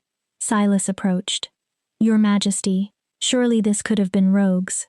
Darian slowly turned toward him. Don't. Silas stopped. Do not insult my intelligence. Darian gestured toward the bodies. These wolves died inside your walls. His voice rose. This was not an external attack. He turned toward the crowd. This was a message from someone who believes murder will frighten me away from my investigation. Silence. Let me clarify something. His voice became colder. I do not respond well to threats. Whoever ordered this has just signed their own death sentence. Fear rolled through the gathering. I will find you. Darian looked across every face. And when I do, you will wish you had shown these victims mercy. Commander Thorne dismissed the crowd. As Kira moved away with the Omegas, a hand lightly caught her arm. Darian. He leaned close. My study. 10 minutes. Use the hidden passage. Then he released her. Kira reached the study unseen. Darian stood at the window, staring toward the courtyard. I should have predicted this. He didn't turn. Margot's plan with Celeste failed. His jaw tightened. Of course she escalated. It was her. Darian faced Kira. You're certain? I felt it. Kira folded her arms. Pride. Satisfaction. She continued. The Beta and 2 enforcers were involved directly. Darian's face hardened. She ordered it. Yes. But I can't arrest her on that alone. Kira knew why. Our gifts aren't evidence. Not under pack law. Darian paced once. My truth sense says she's involved. Your gift says the same. Neither proves murder in a tribunal. So what do we do? Darian stopped. We make her expose herself. Kira stared. How? Give her what she wants. A victory? The appearance of one. Darian's eyes became calculating. Tonight I'll address Thornwood. He explained the plan. He would appear shaken by the murders, question his own methods, lift restrictions, suggest he had been too aggressive. And me? You'll stand where Margot can see you. Kira frowned. Afraid. I am afraid of her. Good. Darian didn't mock it. Use it. He came closer. Let Margot believe she broke you. And once she believes she's winning, she becomes arrogant. Darian's mouth hardened. Arrogant wolves make mistakes. Kira understood. I'm bait again. Yes. At least he admitted it. Darian studied her. I know what I'm asking. Thera thought about the 3 bodies outside. All right. Something like respect moved across Darian's face. You are braver than you think. Or more foolish. Possibly both. Then his expression changed. If this goes wrong, you run. Kira looked at him. I mean it. Darian's voice became firm. You do not stay to be heroic. You leave Thornwood and keep running. Understood. She lied. Both of them knew it. The Pack Council gathered that evening. Every Thornwood wolf was ordered into the hall. Kira stood near the rear with the Omegas. Margot watched her. Kira let her hands tremble. Let fear show. Darian entered. He looked different. Tense. Tired. Almost uncertain. Members of Thornwood. His voice lacked its usual hard edge. This morning 3 innocent wolves were murdered. Murmurs spread. They committed no crime other than performing their duties. Darian paused. I came here intending to remove corruption. He let doubt enter his voice. But I am beginning to question whether my methods have caused more harm than good. Kira felt the room shift. Confusion. Surprise. And from Margot. Triumph. Silas stood. Your Majesty, perhaps easing some restrictions would help the pack recover. Darian nodded slowly. Perhaps. Silas pressed. Some prisoners charged with lesser crimes could be released. I'll consider it. Margot's satisfaction strengthened. For now, Darian said, the lockdown is lifted. He looked around the hall. But further violence will not be tolerated. Then, almost pleading, Whoever committed these murders should surrender and face justice voluntarily. Weakness. Exactly what Margot wanted to hear. The meeting ended. Kira started toward the kitchen. Kira. Margot. Kira turned. Margot approached with Lydia beside her. Her lips moved slowly. I hope you aren't planning any more accidents. Kira stared. After this morning, I think everyone understands what happens to servants who forget their place. Kira let herself tremble. Margot smiled. Good girl. She waved dismissively. Go clean the kitchens. Kira hurried away. The performance had worked. Now they waited. The next move came near midnight. Kira lay pretending to sleep when she sensed unusual movement through the bond. Several wolves. Focused. Secretive. She slipped into the servants' passages and followed. The emotions led beneath the house. A storage chamber. Kira peered through a narrow opening. Margot stood inside. 4 wolves surrounded her. The same emotional signatures Kira had felt after the murders. On the table, vials, dozens, filled with dark liquid. Deliver them before dawn, Margot ordered. 1 vial into every major water supply used by the royal guards. Kira's blood chilled. By morning, half of them will be unable to stand. Poison. 1 wolf asked. And the king? Margot picked up another vial. His receives something stronger. Enough to kill him? No. Her smile was cold. Death would invite too many questions. She turned the bottle. Enough to weaken him. Another wolf asked what happened afterward. Once Darien is vulnerable, Alpha Silas challenges his authority over Thornwood. Margot's eyes glittered. The council is already frightened of the king's methods. She continued. They will vote to remove his investigative power over this pack. And if the king refuses? Margot smiled. Then there will be a tragic attack. Kira stopped breathing. A rogue assault while he is weakened. Margot set the vial down. Either way, by tomorrow night, Darien Shadowweir's control over Thornwood ends. Kira had to warn him. She began backing away. A hand clamped over her mouth. Another arm wrapped around her waist.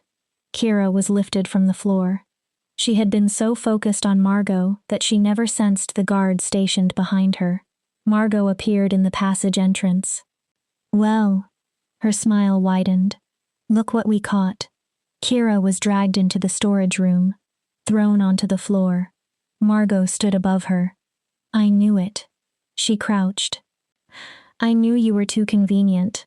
Her fingers gripped Kira's chin. Always near the king. Margot's nails dug into her skin. Always present when secrets disappear. Kira maintained the blank expression. Margot leaned closer. You can hear me. Kira's heart stopped. You always could. She said nothing. Stop acting. Margot shook her. I know. Kira's gaze remained empty. How long have you been spying for him? Silence. How many secrets have you given him? Kira refused to respond. Margot stood. It no longer matters. She looked down. By morning, you'll both be dead. The followers seized Kira. Rope bound her wrists, her ankles. A gag filled her mouth. They threw her into a corner. Leave 1 guard, Margot ordered. We finished distributing the poison. Everyone left except 1 young enforcer. Kira tested the ropes. Tight. Expert knots. She considered shifting. Her wolf could fight, but transformation would reopen the wounds across her back. She might collapse before getting 10 steps. Think. The guard's emotions reached her. Nervous. Guilty. Young. He didn't want murder. Good. Kira made a weak sound through the gag. The guard glanced over. She repeated it. Then shook violently. Her eyes rolled upward. The guard panicked.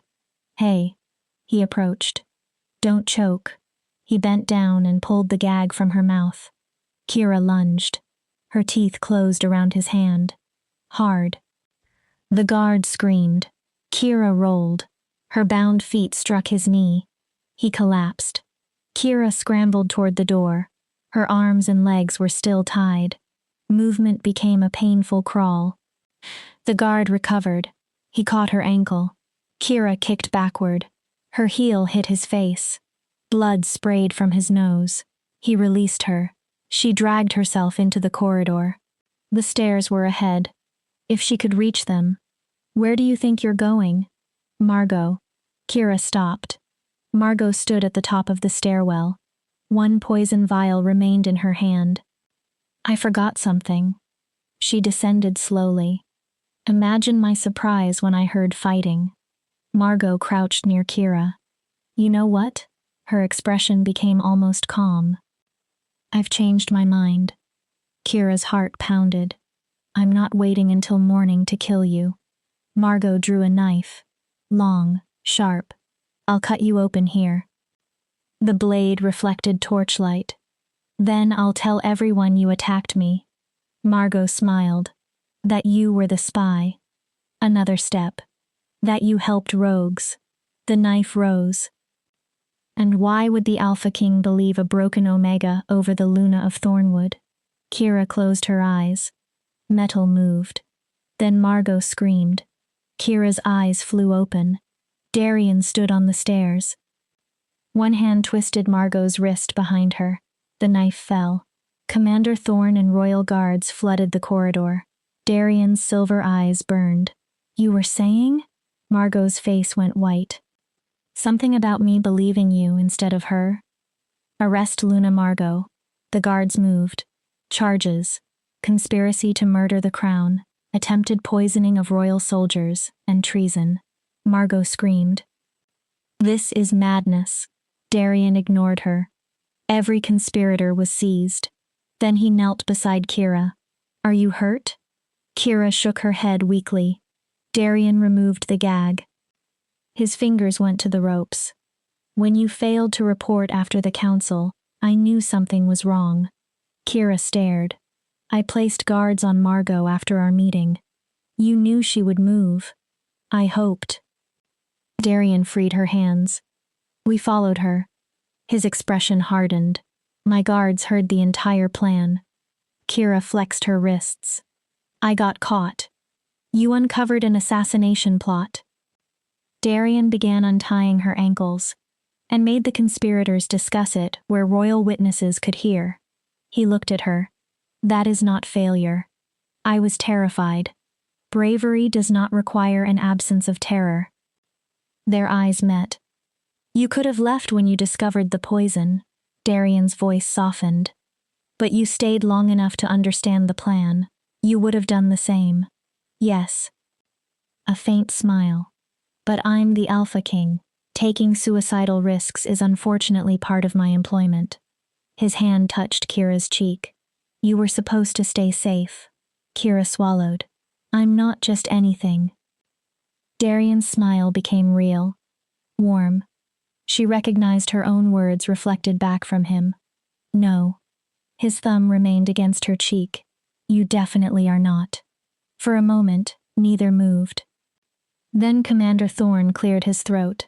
Your Majesty. They separated. All conspirators secured.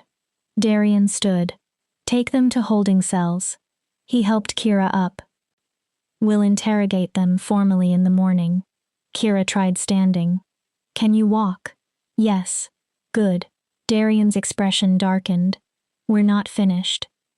Kira looked at him. Margot wasn't acting alone. Cold realization spread through her. Silas. Darien nodded. He should have been asleep in his chambers. He isn't. No. Darien's eyes turned predatory. We find him tonight. He offered Kira his hand. She took it. Together they went hunting. Silas was inside the old Alpha's office. Kira recognized the room instantly. It had barely been used since her mother died. Silas stood over the fireplace, burning papers, destroying evidence. Going somewhere? Darien's voice stopped him. Silas spun. Fear and fury twisted his face. You can't prove anything. Darien entered. Whatever Margot did, she acted alone. Did she? Darian's voice was almost pleasant. Because I currently have multiple prisoners willing to say otherwise. Silas backed away. They're lying.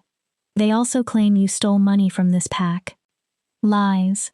That you murdered gifted wolves who threatened your authority. Silas's jaw clenched. Lies. That you planned my assassination. All lies. Darian stopped. Then we can resolve this easily. Silas's face changed. Darian's voice deepened. By the authority granted to me as Alpha King of the 5 territories, I challenge you, Silas Thornwood, to a trial by truth. Silas turned gray. Ancient law. Binding. A refusal implied guilt. I have rights. Pack law yields to royal law in treason. Darian's power filled the office. We begin simply. He looked into Silas's eyes. Did you order the purge of gifted wolves 7 years ago? The command pressed through the room. Silas fought it. His mouth opened. Yes. Kira stopped breathing. Did you murder Elena Thornwood? Yes. Her grandmother. Confirmed. Darian continued. Did you conspire with Margot to poison my guards and arrange my death? Silas's face contorted. Yes. Darian's voice became colder. How many wolves have you murdered to maintain power? Silas resisted. Then, 17. Darian's gaze sharpened. Anyone else? Silas stared at Kira. Including my first mate. The world stopped. Kira couldn't understand the words at first. Her mother. No. Her voice came out broken. Silas said nothing. You killed her? Kira took a step. You killed my mother? Silas looked at her without remorse. She discovered the missing money. Kira's vision blurred. She planned to expose me. He shrugged. I couldn't allow it. Rage consumed everything. 7 years under the roof of the wolf who murdered her mother. 7 years believing sickness had taken her. 7 years watching Silas breathe while Elena and her mother lay dead. Kira's wolf surged. She lunged. Darian's arm blocked her. No. Move. Kira. He killed them. I know. Her voice broke. My mother. My grandmother. Darian's tone remained gentle but absolute. And he will pay. Kira glared. Not with revenge. He turned toward Silas. With justice. Darian stood before him. Silas Thornwood. The room became silent. By royal authority, I strip you of title and rank. Silas stared. You are no longer Alpha. You are no longer recognized as a member of Thornwood or any pack beneath my crown. Darian's silver eyes burned. You are rogue, kinless, condemned. Silas backed toward the desk. And for treason, murder, crimes against the crown, and the deliberate slaughter of innocent wolves, Darian's voice became ice. The sentence is death. Silas attacked. Desperate. Fast. Darian moved faster. One hand caught Silas by the throat. The other drew a silver blade. Any final words? Silas spat. Go to hell. Darian's expression never changed. You first. The blade moved. Blood sprayed. Silas collapsed. Kira stared at the body. She expected satisfaction. Relief. Joy. Nothing came. Only emptiness. Darian cleaned the blade and sheathed it. It's finished. Kira looked at Silas. Is it? Her voice sounded hollow. Or did we only cut off the head while leaving everything beneath it infected? Darian faced her. Then we keep digging. He stepped closer. We find every remaining piece. His tone hardened. And we remove it. Then softer. But not tonight. Kira looked up. You've bled enough. Darian's gaze moved toward her healing wounds. You've done enough. I don't know if I can sleep. Then I'll stay nearby. Kira's breath caught. You're not alone now. Darian looked directly at her. You are not the silent shadow hiding in the dark anymore. Kira swallowed. Then what am I? For once, Darian had no immediate answer. Finally, someone who matters. His voice became quieter. To Thornwood. Another pause. To this kingdom. Silver eyes held hers. To me. Kira's heart stopped.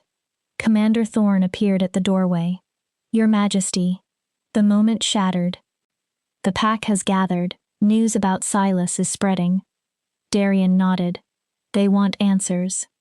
Then we give them answers. He looked at Kira. All of them. Kira thought about Elena, her mother. 7 years spent refusing to speak. Then she nodded. Together. Darian offered his hand. Kira took it. And they walked toward the hall. Chapter 7. The Voice That Roared.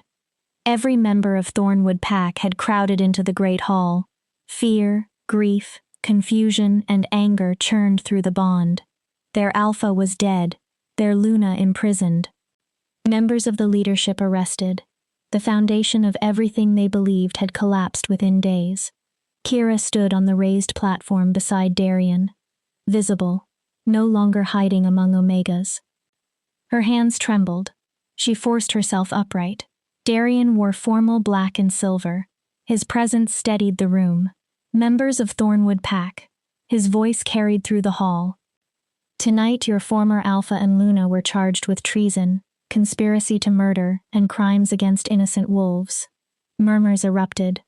Silas Thornwood was sentenced and executed. Jock swept through them. Margot Thornwood remains imprisoned pending trial. A wolf shouted from the crowd. Silas protected us. Darian's eyes found him. For 7 years, Silas stole from you. The hall quieted. He murdered anyone who threatened his authority. Another voice protested. Lies. Darian became colder. Did Elena Thornwood feel protected when Silas murdered her because of her gift? Gasps. Did the other victims of his purge feel protected? Darian's gaze swept the room. Did his first mate feel protected when he murdered her to hide his theft? The hall erupted.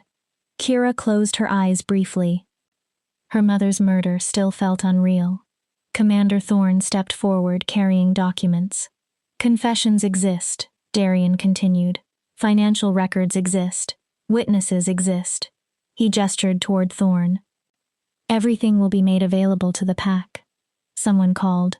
How did you discover it? Darian looked toward Kira. The moment had arrived. Because someone helped me. The room became quieter. Someone who has been watching this pack for 7 years. Darian's voice softened. Someone who heard what powerful wolves said when they believed no one important was listening. Every eye moved toward Kira. Kira. Her mouth went dry. Tell them. Fear returned. The instinct to hide was almost overwhelming. 7 years. Silence had saved her. But silence had also imprisoned her. Kira stepped forward. My name is Kira Thornwood. The sound of her voice stunned the hall. Whispers exploded. She can speak. What? Kira continued. Daughter of Alpha Nathan Thornwood and his true mate, Luna Sarah. Her voice strengthened. For 7 years I pretended to be deaf and mute. Chaos. Kira raised her voice. I am neither. The room slowly quieted. 7 years ago, my grandmother Elena was murdered during Silas's purge of gifted wolves. Kira looked across the faces that had ignored her. Before she died, she told me to hide my abilities. She swallowed. She knew Silas would kill me if he discovered them. Someone called. What abilities? Another voice shouted. What are you? Kira answered. I can sense emotion through our bond. Murmurs. I can sometimes hear thoughts when they're projected strongly. More reaction. And I can recognize truth and deception. Fear entered several faces. Kira didn't stop. I used those gifts to help the Alpha King expose the corruption inside Thornwood. Traitor! Lydia's scream cut through the hall. She stood near the front. Her face was twisted with grief and fury. You betrayed your own family. Kira looked at her. My family? A bitter laugh escaped. Your mother had me whipped. Lydia flinched. Your father murdered my mother and grandmother. Kira stepped toward the edge of the platform. You watched me be treated as less than a wolf for 7 years. Her voice hardened. I did not betray Thornwood. I saved it from the wolves destroying it. You're a liar, Lydia shouted. A freak. Her voice broke. You should have died in the purge. Enough. Darian's command cracked through the hall. Lydia went silent. Lady Lydia. His silver eyes turned dangerous. You will show Alpha Kira respect, or you will join your mother in the holding cells. Lydia stared at him, pale. Silent. Darian faced the pack. I understand that what you learned tonight is difficult. His voice softened without losing authority. But Kira Thornwood is not your enemy. He looked at her. She risked everything to bring justice to wolves who had no power to obtain it themselves. Darian turned back to the crowd. She could have escaped. She could have saved herself. But she stayed. His gaze swept across them. And I am grateful she did. An elder called out. What happens to Thornwood now? Silence. We have no alpha, another wolf asked. Will we be absorbed into another pack? No. Darian's answer was firm. Thornwood remains independent. Relief moved through the room. But you need leadership. The elder asked. Who? Darian slowly looked at Kira. Her stomach dropped. I nominate Kira Thornwood as interim alpha. The hall erupted. She's an Omega. Impossible. She has no right, other voices shouted back. Her father was alpha. She exposed Silas. She saved us. Kira stared at Darian. What are you doing? She hissed under her breath. Giving you an opportunity you earned. I can't lead this pack. Yes. Darian's silver eyes held hers. You can. I have no experience. You have been surviving its politics from the lowest rank for 7 years. That isn't leadership. You led from the shadows. Darian's voice softened. Now step into the light. Commander Thorn approached. If I may, Your Majesty. Darian nodded. Ancient pack law allows leadership during crisis to pass to any wolf of alpha blood who proves worth through deed and sacrifice. Thorn gestured toward Kira. Lady Kira is the daughter of an alpha. Murmurs spread. And no one here can deny what she risked. An elder protested. A female alpha? Darian's head turned. Are you suggesting females cannot lead? The elder faltered. Darian's voice sharpened. Female alphas existed long before many modern customs corrupted pack law. He smiled without warmth. I also know several powerful female alphas in other territories. The elder immediately fell silent. Someone shouted, Vote. Another repeated it. Let the pack choose. Darian nodded. Very well. He faced the hall. All in favor of Kira Thornwood serving as interim alpha until formal elections can be held. Raise your hand. Silence. Kira could hear her own heartbeat. Then one hand rose. Petra. Kira stared. Another Omega raised hers. Then another. Young wolves followed. Families hurt by Silas. Wolves who wanted change. Hands continued rising. Not all, but enough. More than enough. Commander Thorn counted. Nearly 2/3. Darian stepped forward. The decision is made. His voice became ceremonial. By pack law and the will of Thornwood, Kira Thornwood is recognized as interim alpha. Kira felt dizzy. Darian turned toward her. Kneel. Her legs obeyed before her thoughts caught up. Kira knelt. Darian drew the same blade that had ended Silas's life. He held it flat. Do you swear to lead Thornwood with honor? Kira looked up. To place the welfare of the pack above personal gain? Yes. To protect innocent wolves and uphold justice? I do. Darian touched the blade to one shoulder. Do you swear loyalty to the crown and the laws binding the 5 territories? I do. The blade touched her other shoulder. Then by the authority vested in me as Alpha King. His voice filled the hall. I recognize you as Alpha Kira Thornwood, leader of this pack, guardian of these lands. Darian lowered the blade. Rise, Alpha. Kira stood. Her legs shook. The Omega everyone considered broken had become Thornwood's leader. She could barely process the reversal. The gathering afterward wasn't exactly a celebration. Too much blood. Too many revelations.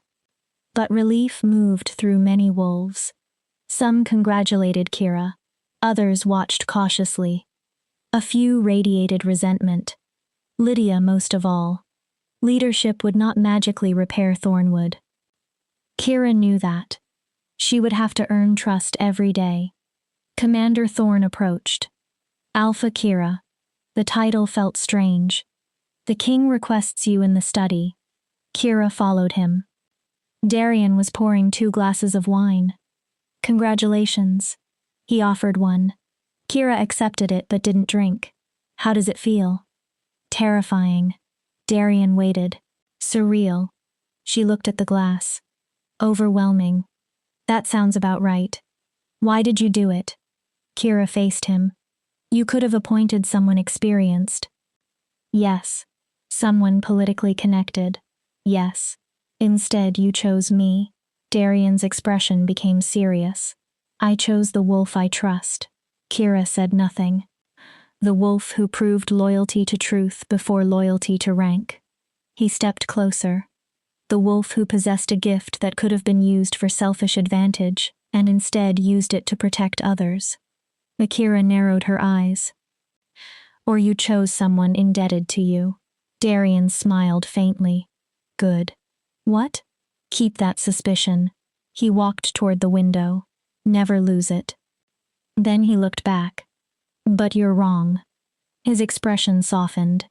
I have no interest in controlling Thornwood. I want it stable, independent, peaceful. And I believe you are its best chance. Kira looked down. What if I fail? Then you fail. She blinked. Darian shrugged. And we find another solution. His honesty almost made her laugh. But I don't believe you will. Why? You survived 7 years under Silas. Darian's eyes warmed. A pack council should be easier. Kira was quiet. Then she asked the question that had been waiting between them.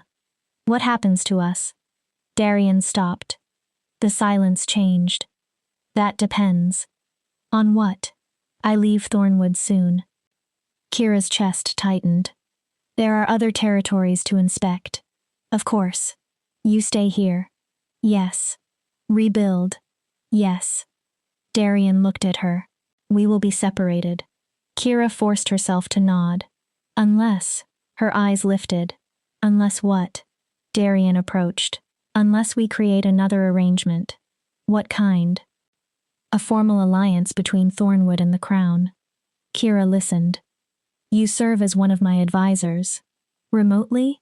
Mostly. His voice lowered. We continue working together. Darian stopped in front of her. And we don't simply say goodbye and pretend none of this happened.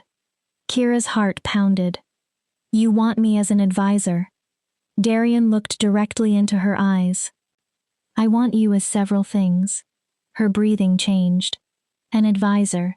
He stepped closer. An ally. Another pause. A friend. Silver flickered in his eyes. More, if you're willing. The air between them became charged. I'm Alpha now. Kira's voice was quiet. I have responsibilities. I am not asking you to abandon them. Then what are you asking? Darian struggled with the answer. For you not to assume duty requires giving up. He stopped. This. Kira looked at him. What is this? Trust. Only trust? Darian stared. No. They were close now. Close enough for Kira to feel his warmth. Close enough that kissing him required only courage. A knock sounded. They both froze. Your Majesty, Commander Thorn. Urgent message from the Eastern Territory. Darian closed his eyes briefly. Enter. Thorn handed him a sealed letter. Darian read. His expression darkened. What happened? Kira asked. Trouble in the east. He folded the message. Possible rebellion. When do you leave? Tonight. Kira's heart sank. Not in 3 days? No. Darian looked frustrated. I'm sorry. Kira straightened. You have a kingdom. And you have a pack. He headed toward the door, then stopped. Kira. Yes? What I said. He looked at her. About wanting more. Silence. I meant it. Kira's breath caught. When the crises stop long enough for us to breathe. A faint smile. We will finish this conversation. Will we? Yes. His certainty filled the room. Because I am not losing you, now that I found you. Then he was gone. Darian's guard departed at dawn. Kira stood in the courtyard. He mounted his horse. Across the crowd, their eyes met. No words, but she understood his look. This isn't finished. Then Darian rode away. Kira turned toward Thornwood, her Thornwood. An elder approached. Alpha Kira, we need to discuss the financial situation. This afternoon. The elder frowned. But, first I meet the Omegas. He blinked. The Omegas? Yes. Kira's voice hardened. They have been treated as disposable for too long. She met his gaze. That changes today. The elder studied her, then bowed. Yes, Alpha. Kira gathered all 12 Omegas. They sat nervously in a small meeting room. I know what you're wondering. Kira stood before them. Whether anything truly changes because Thornwood has a different Alpha. No one spoke. I cannot promise perfection. Kira's tone softened. I will make mistakes. She looked at each wolf. But I promise something Silas never gave you. You will be heard. Petra's eyes filled. You will be valued. Kira continued. Your lives matter exactly as much as the lives of betas, gammas, and every other wolf in Thornwood. Thank you, Alpha, Petra whispered. Kira smiled. Don't thank me yet. A few nervous laughs. Thank me when I've proven it. Then Kira surprised them. I need your help. They stared. You know Thornwood from places the elite never see. Kira gestured around the room. You know where food disappears. Where servants are abused. Where rules fail. I want honest reports. An older Omega blinked. You want our advice? I want advice from members of my pack. Kira smiled. Yes. The meeting lasted 2 hours. At first they hesitated. Then the stories came. Problems Kira knew. Problems she had never noticed. Suggestions. Warnings. Ideas. It was only a beginning, but beginnings mattered. The rest of the day disappeared into meetings. Finances. Victims' families. Elders. Security. By night, Kira was exhausted. She sat alone inside the office that had belonged to Silas. Now hers. A mountain of paperwork waited. A knock sounded. Petra entered carrying food. I thought you forgot dinner. Probably. Petra set down the tray. Thank you. Of course, Alpha. Kira. Petra looked confused. When we're alone. Kira smiled tiredly. It's just Kira. Petra shook her head. I can't. Why? Because you're not one of us anymore. The word stung. Petra immediately clarified. I don't mean you're better. She looked at Kira. You're our leader. That means something. Kira sank back. Do you actually think I can do this? Petra didn't hesitate. Yes. Why? Because everyone before you thought leadership meant domination. Petra moved toward the door. They wanted an alpha who could frighten everyone. What do I have? Understanding. Kira stared. You know what it feels like to have no power. Petra's voice softened. To eat last. To be ignored. To survive while other wolves feast. She smiled. That makes you dangerous to anyone who abuses power. Then she added, and valuable to everyone they abused. Petra left. Kira remained alone. 7 years of silence. 7 years of pain. Perhaps those years had not only taught her how to survive, perhaps they had taught her how to lead. Somewhere in the Eastern Territory, Darian was fighting his own battle. He had promised to return. Until then, Kira would build. The silent shadow had finally found a voice. Now she had to learn how to use it. Chapter 8. The Price of Power. 3 weeks passed. 3 weeks of budgets, arguments, disputes, repairs, meetings that seemed endless. 3 weeks of wolves testing whether Kira truly had the strength to lead. 3 weeks of proving again and again that she was not an Omega playing at authority. And 3 weeks without a single word from Darian. Kira told herself she didn't care. She was busy. He was a king. The Eastern crisis was probably worse than expected. Whatever had existed between them had formed during danger. Perhaps it meant less once Darian returned to ordinary royal life. Kira knew she was lying to herself. Alpha Kira. Commander Thorn entered her office. Darian had left him temporarily in Thornwood to support the transition. We have a problem. Kira closed the report in front of her. What? Lydia. Of course. She's holding secret meetings. Kira's stomach tightened. With whom? Wolves unhappy with your leadership. How many? 20. Thorn considered. Possibly 30. Who? Mostly young wolves from families who benefited under Silas. He moved toward the window. They call themselves Thornwood traditionalists. Kira almost laughed. What exactly are they preserving? Hierarchy. Meaning? Strong alpha authority. Thorn turned. Clear rank separation. He hesitated. And no Omega sympathizers ruling the pack. They want me removed. Yes. Kira stood. Outside the window, Thornwood looked peaceful. But 30 organized wolves could destabilize everything. What would you do? Arrest the leaders. Thorn answered immediately. Make an example. Of people for meeting? Of wolves organizing against their alpha. Kira frowned. That's what Silas would have done. That is also what Darian might do. Darian does not have to convince Thornwood he isn't another Silas. Kira crossed her arms. If I imprison wolves simply because they criticize me, then I prove every accusation they make. And doing nothing makes you appear weak. Kira hated that he was right. I'll talk to Lydia. Thorn stared. Personally, that's dangerous. She's my sister. She hates you. Also true. It could be a trap. Then I walk into it knowing that. Thorn studied her. I will not lead through fear.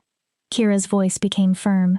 If that makes me weaker than the type of alpha you expected, so be it.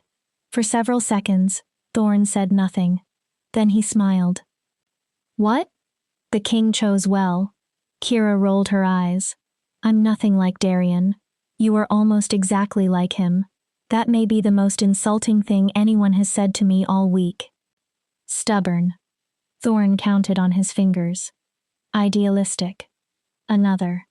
Frequently willing to risk your own life for principles. Kira sighed. I'll arrange the meeting. Thorn headed toward the door. But I'm attending. You'll remain back. Non-negotiable. Fine. The meeting happened at sunset near the boundary of Thornwood territory. Neutral ground. Lydia arrived with 5 supporters. Kira brought only Thorn. Lydia looked different after 3 weeks. Thinner. Harder. The polished princess had disappeared. Well, she smiled bitterly. Alpha Kira. Kira stopped several paces away. Did you come to threaten us? No. To arrest us? No. Lydia laughed. Then why? To listen. That clearly surprised her. I heard you're organizing wolves who oppose my leadership.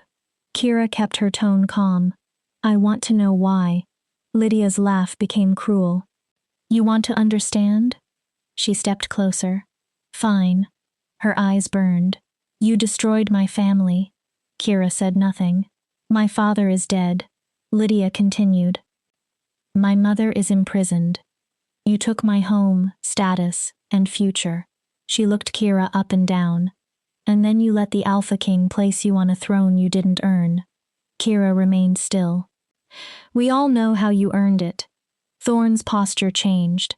Kira lifted a hand, stopping him. Lydia smiled. You seduced Darian Shadowweir. The accusation landed hard. You were useful. Her supporters murmured. You got close. And he rewarded you. I didn't seduce anyone. Kira's voice remained controlled. Your father murdered innocent wolves. Lydia's face hardened. Your mother tried to poison royal soldiers and arrange the king's murder. They protected Thornwood. They terrorized it. They were strong. Lydia's voice rose. They made us prosperous. They stole from us. They kept us safe. They murdered anyone who challenged them. Lydia stepped closer. That is survival. No. Kira's voice went cold. That is tyranny. The strong lead. Lydia's eyes blazed. The weak follow. That's the natural order. She gestured toward Kira. You destroyed it. You've elevated Omegas. You let servants question their betters. You are making Thornwood weak. No. Kira moved forward. I'm making Thornwood honest. Lydia sneered. And that terrifies you, Kira continued. Because in an honest system, beauty and family connections do not make you important. Lydia flushed. You have to prove your worth. You have no right. I am your alpha. Kira's voice snapped through the clearing. Lydia stopped. And this is your choice. Kira spoke carefully. You may oppose my decisions. You may argue at council. You may try to persuade other wolves. But you will not organize violence or destabilize Thornwood. Lydia laughed. Is that a threat? A boundary? Kira looked at her sister. I don't want you as an enemy. She meant it. But I will not allow your anger to destroy this pack. You destroyed my family. Kira's expression changed. Your father murdered 17 wolves. Her voice became quiet, including my grandmother. Lydia looked away. He murdered my mother. Silence. So do not lecture me about losing family. Kira's voice hardened.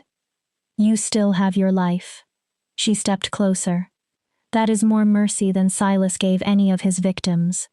One of Lydia's supporters shifted. My cousin died in the purge. Lydia spun. Shut up. The wolf looked away. Lydia faced Kira. You want honesty? Yes. You aren't a real alpha. Kira's expression remained calm. You're a pretender. Lydia pointed at her. When the Alpha King gets bored with you, when he stops protecting you, we'll be here. Her smile became vicious. And we'll take back what belongs to us. A male voice came from the trees. Then you may be waiting a very long time. Everyone turned. Darian walked into the clearing. Travel-worn. Tired. Still unmistakably powerful. Kira's heart stumbled. Darian. He gave her a slight smile. Apologies for the dramatic entrance. Then his eyes moved to Lydia. But I heard something about abandoning Alpha Kira. Lydia went white. Darian approached. Allow me to remove any uncertainty. His voice became deadly calm. Kira holds her position because she earned it. He stopped beside her. Through courage, through judgment, and through my complete confidence in her leadership. Any challenge to her lawful authority is a challenge to the crown. He looked across Lydia's supporters. And I take challenges very seriously. The message was unmistakable. Kira was protected. Darian's tone shifted. You have the right to question reforms. Some wolves looked surprised. You have the right to dislike changes. He continued. You may present grievances publicly at Pack Council. Darian's eyes hardened. But secret organizing intended to undermine lawful leadership crosses into sedition. We haven't done anything illegal, one wolf protested. Not yet. Darian nodded. But you're moving toward it. He pointed toward Thornwood. Attend the next council meeting. Speak. Make your arguments. Alpha Kira will listen. Kira glanced at him. If afterward you cannot live beneath her leadership, you are free to petition another pack for membership. Darian's voice became cold again. But you will not remain here poisoning Thornwood from within. Lydia lifted her chin. And if we refuse? Darian smiled. Then I arrest all of you for conspiracy against Crown-recognized leadership. His smile sharpened. You can spend 5 years discussing tradition in a royal dungeon. One by one, Lydia's supporters lost their courage. They nodded. Only Lydia remained defiant. She spat near Kira's feet. This isn't finished. Kira looked at her. Yes. Her voice was quiet. It is. Lydia walked away. Commander Thorn waited until everyone disappeared. Then he cleared his throat. I believe the two of you require privacy. He left. Kira and Darian stood alone. You came back. Kira hated how vulnerable the words sounded. I said I would. Darian searched her face. Did you think I wouldn't? I didn't know. 3 weeks. Kira folded her arms. No message. Darian frowned. I sent 3. Kira stared. What? His expression changed. You received none? No. Then someone intercepted them. His jaw tightened. Someone inside Thornwood does not want us communicating. That's comforting. It concerns me. Everything concerns me right now. Kira turned away. I'm barely keeping this pack together. Hey. Darian stepped closer. His hands settled on her shoulders. You are doing better than barely surviving. Doesn't feel like it. Thorn has been sending reports. Kira glared over his shoulder. Traitor. Darian almost smiled. Crime is down, he continued. The finances are stabilizing. The Omegas are participating in leadership. Families are returning. Kira exhaled. You are succeeding. It feels like drowning. Leadership always feels like drowning. Darian's tone was dry. The skill is learning to swim while pretending everyone else should follow you into the water. Kira laughed before she could stop herself. That is terrible advice. It is honest advice. His hands slid slowly down her arms. The mood changed. I meant what I said before I left. Kira became still. About us. Darian, I know this is badly timed. He moved closer. I know both of us have responsibilities that make everything difficult. His silver eyes searched hers. But these 3 weeks. He paused. The East was chaos. Rebellion. Assassinations. Every day I wondered whether I'd make it back. His voice lowered. And the thought that kept me moving was knowing you were here. Kira's throat tightened. Building something better. That is a lot of responsibility to put on someone. I know. Darian nodded. And if you want me to step away, his voice became careful. If you want this to remain professional, I will respect that. But I had to tell you what Kira kissed him. No planning. No strategy. No careful analysis.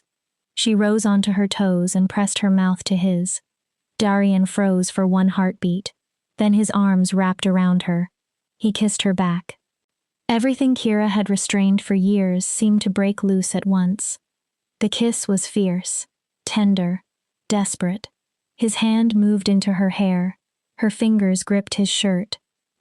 For a few seconds, neither was king nor alpha, just 2 wolves who had spent too long pretending they needed no one. When they finally separated, both were breathing hard. Darian rested his forehead against hers. Well. His voice was rough. That answers the question. Kira's mouth curved. I'm tired of being careful. He looked at her. 7 years was enough. Her voice softened. I don't want to hide how I feel anymore. Then don't. Darian cupped her face. Not with me. Silver eyes held brown. Whatever this becomes, we face it directly. Together? Together. They stood in silence for several precious seconds. Then reality returned. I can stay only 3 days. Kira closed her eyes. Of course. Trouble in the Western Territory. Darien sounded frustrated. Rogue activity. Border violence. The kingdom needs you. Yes. He reached into his coat. But this time we don't rely on letters. He placed a small crystal in Kira's palm. Communication crystal. She examined it. Linked directly to one I carry. No messenger, no interception. Darien closed her fingers around it. You can reach me anywhere. Kira smiled. Thank you. Don't. His hand touched her cheek. Just keep doing what you're doing. What? Drowning? Leading. He smiled. And remember, Thornwood is no longer standing by itself. Kira raised an eyebrow. No pressure. None. They returned to Thornwood hand in hand. The council meeting went better with Darien present. Even the dissidents understood opposing Kira openly now meant challenging royal authority. During the next 3 days, Darien helped restructure Thornwood's leadership, new safeguards, financial oversight. Young guards trained to protect Kira, but they also stole moments. Walks through the forest, private conversations late at night, kisses that became harder to end as Darien's departure approached. On the 3rd morning, Kira stood beside his horse. I'll return in 2 weeks. Darien leaned down. Sooner if possible. Be careful. Always. He kissed her. Quick. Fierce. Public. Several Thornwood wolves noticed. Darien didn't care. You stay safe. His voice became serious. If anything happens, use the crystal. I will. He rode away. Kira watched until the guards vanished down the road. She was alone again, but not as she had been before. This time, silence did not feel like abandonment. This time, Kira had hope. Chapter 9. Shadows and Revelations. 2 weeks became 3. 3 became 4. The communication crystal remained dark. Kira told herself not to worry. Darien ruled 5 territories. Crises did not respect romantic promises. Still, during the quiet hours before dawn, Lydia's words returned. Maybe Darien had needed Kira only while Thornwood was useful. Maybe once he returned to the larger kingdom, she became small again. Forgettable. Kira buried herself in work. The dissidents had mostly quieted. Thornwood's finances improved. Crime remained low. Several families applied to join the pack because they had heard about the reforms. Every measurable sign suggested success. Yet Kira felt hollow. Alpha. Petra entered with reports. New census numbers. Kira looked up. We gained 3 families this month. That's excellent. Kira forced a smile. Thank you. Petra set down the papers. Then stayed. What? You aren't sleeping. I have work. You're waiting. Kira's hand stopped. Petra's voice softened. For him. Kira sighed. Is it obvious? To anyone who cares about you. Petra crossed her arms. The pack is thriving. She studied Kira. But you look like part of you is somewhere else. I'm fine. That's a lie. Kira looked up. Petra smiled faintly. You taught us to stop pretending. Fair. What happened between you and the king? Kira considered hiding it, then remembered how tired she was of hiding. I fell in love with him. Petra's eyebrows rose. Kira looked toward the window. Somewhere between investigating murder and rebuilding Thornwood. She laughed softly. I fell for him. And you think he felt the same? I thought he did. Kira looked at the silent crystal on her desk. Now I don't know. Petra's expression softened. I think something is preventing him from contacting you. How can you know? I saw how he looked at you. Petra shrugged. A man does not look at someone like that and forget her 4 weeks later. A knock interrupted them. Commander Thorne entered. His expression made Kira's stomach drop. Alpha Kira, what happened? We received a messenger from the capital. She stood. The king? Thorne hesitated. He's been poisoned. Everything stopped. What? He's alive. Thorn moved quickly, but incapacitated. Kira gripped the desk. When? Approximately a week ago. Why am I hearing now? The council suppressed the information to prevent panic. Kira's anger flared. What poison? An assassin infiltrated part of his Western inspection force. Thorn's face hardened. The poison acts slowly. Is he dying? We don't know. The room tilted. I'm going to the capital. You can't. Kira stared at him. Watch me. Thornwood needs you. So does he. The capital is 3 days away at Hard Ride. Then I leave now. Alpha. He could be dead in 3 days. Her voice broke. The communication crystal suddenly glowed. Kira spun. Light pulsed from the drawer. She tore it open. The crystal projected a weak image. Darien. His face was pale. His silver eyes looked dull. Kira. His voice was hoarse. She almost stopped breathing. Darien. I'm sorry. The image flickered. I wanted to contact you earlier. What happened? I'm alive.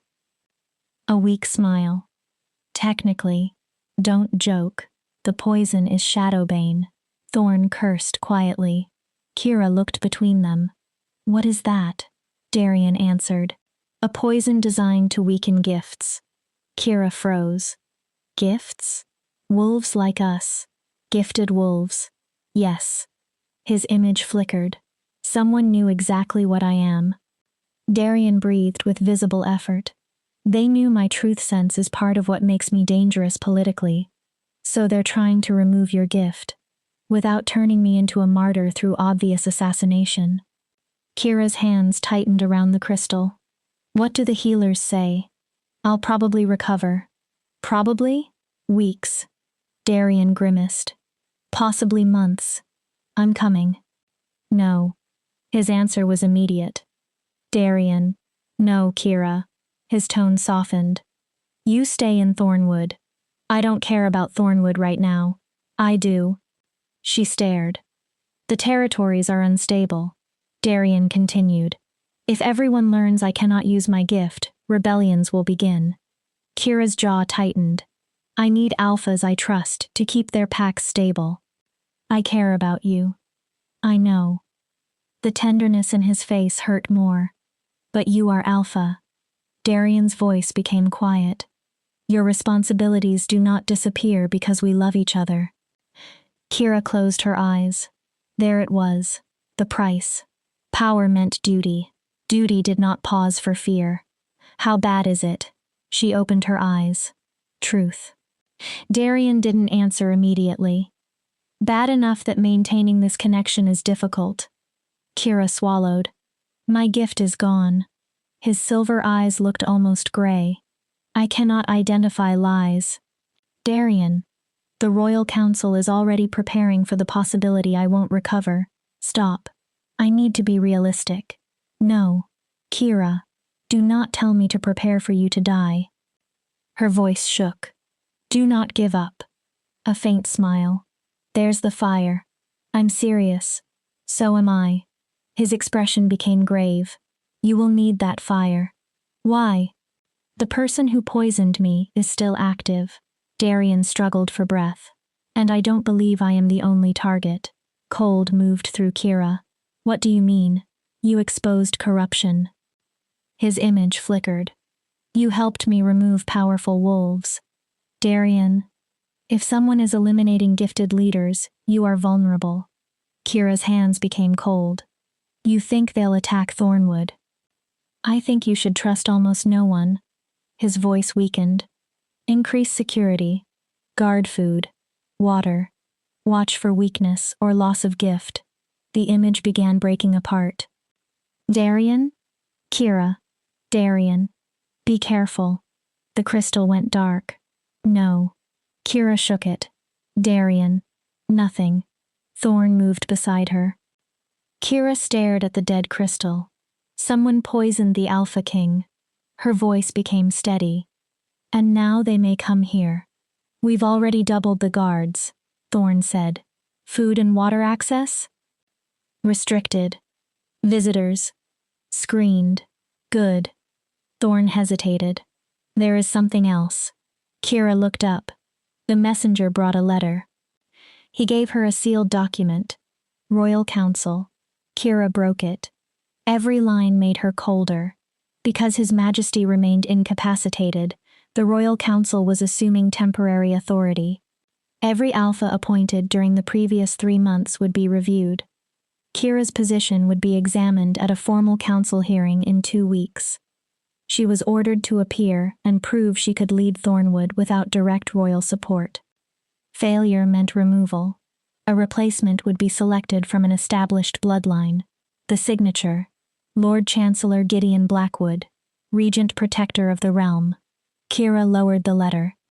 They're removing his appointments. Thorn nodded.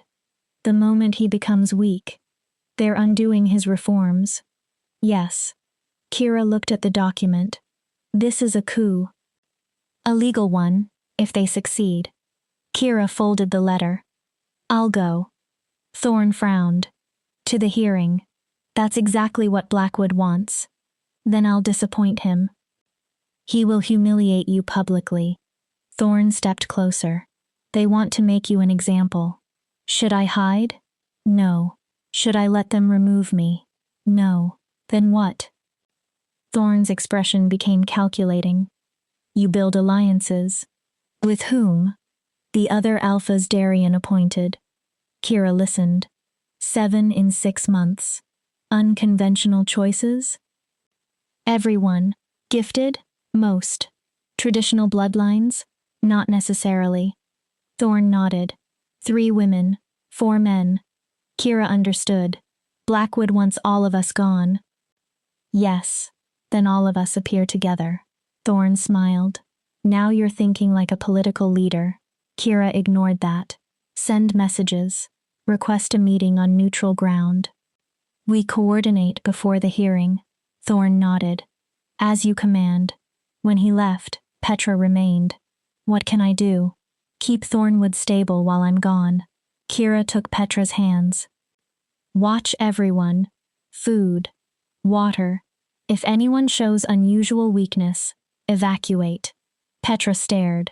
You believe they might attack? I believe whoever did this has already tried to kill a king. Kira's voice hardened. They won't hesitate over us.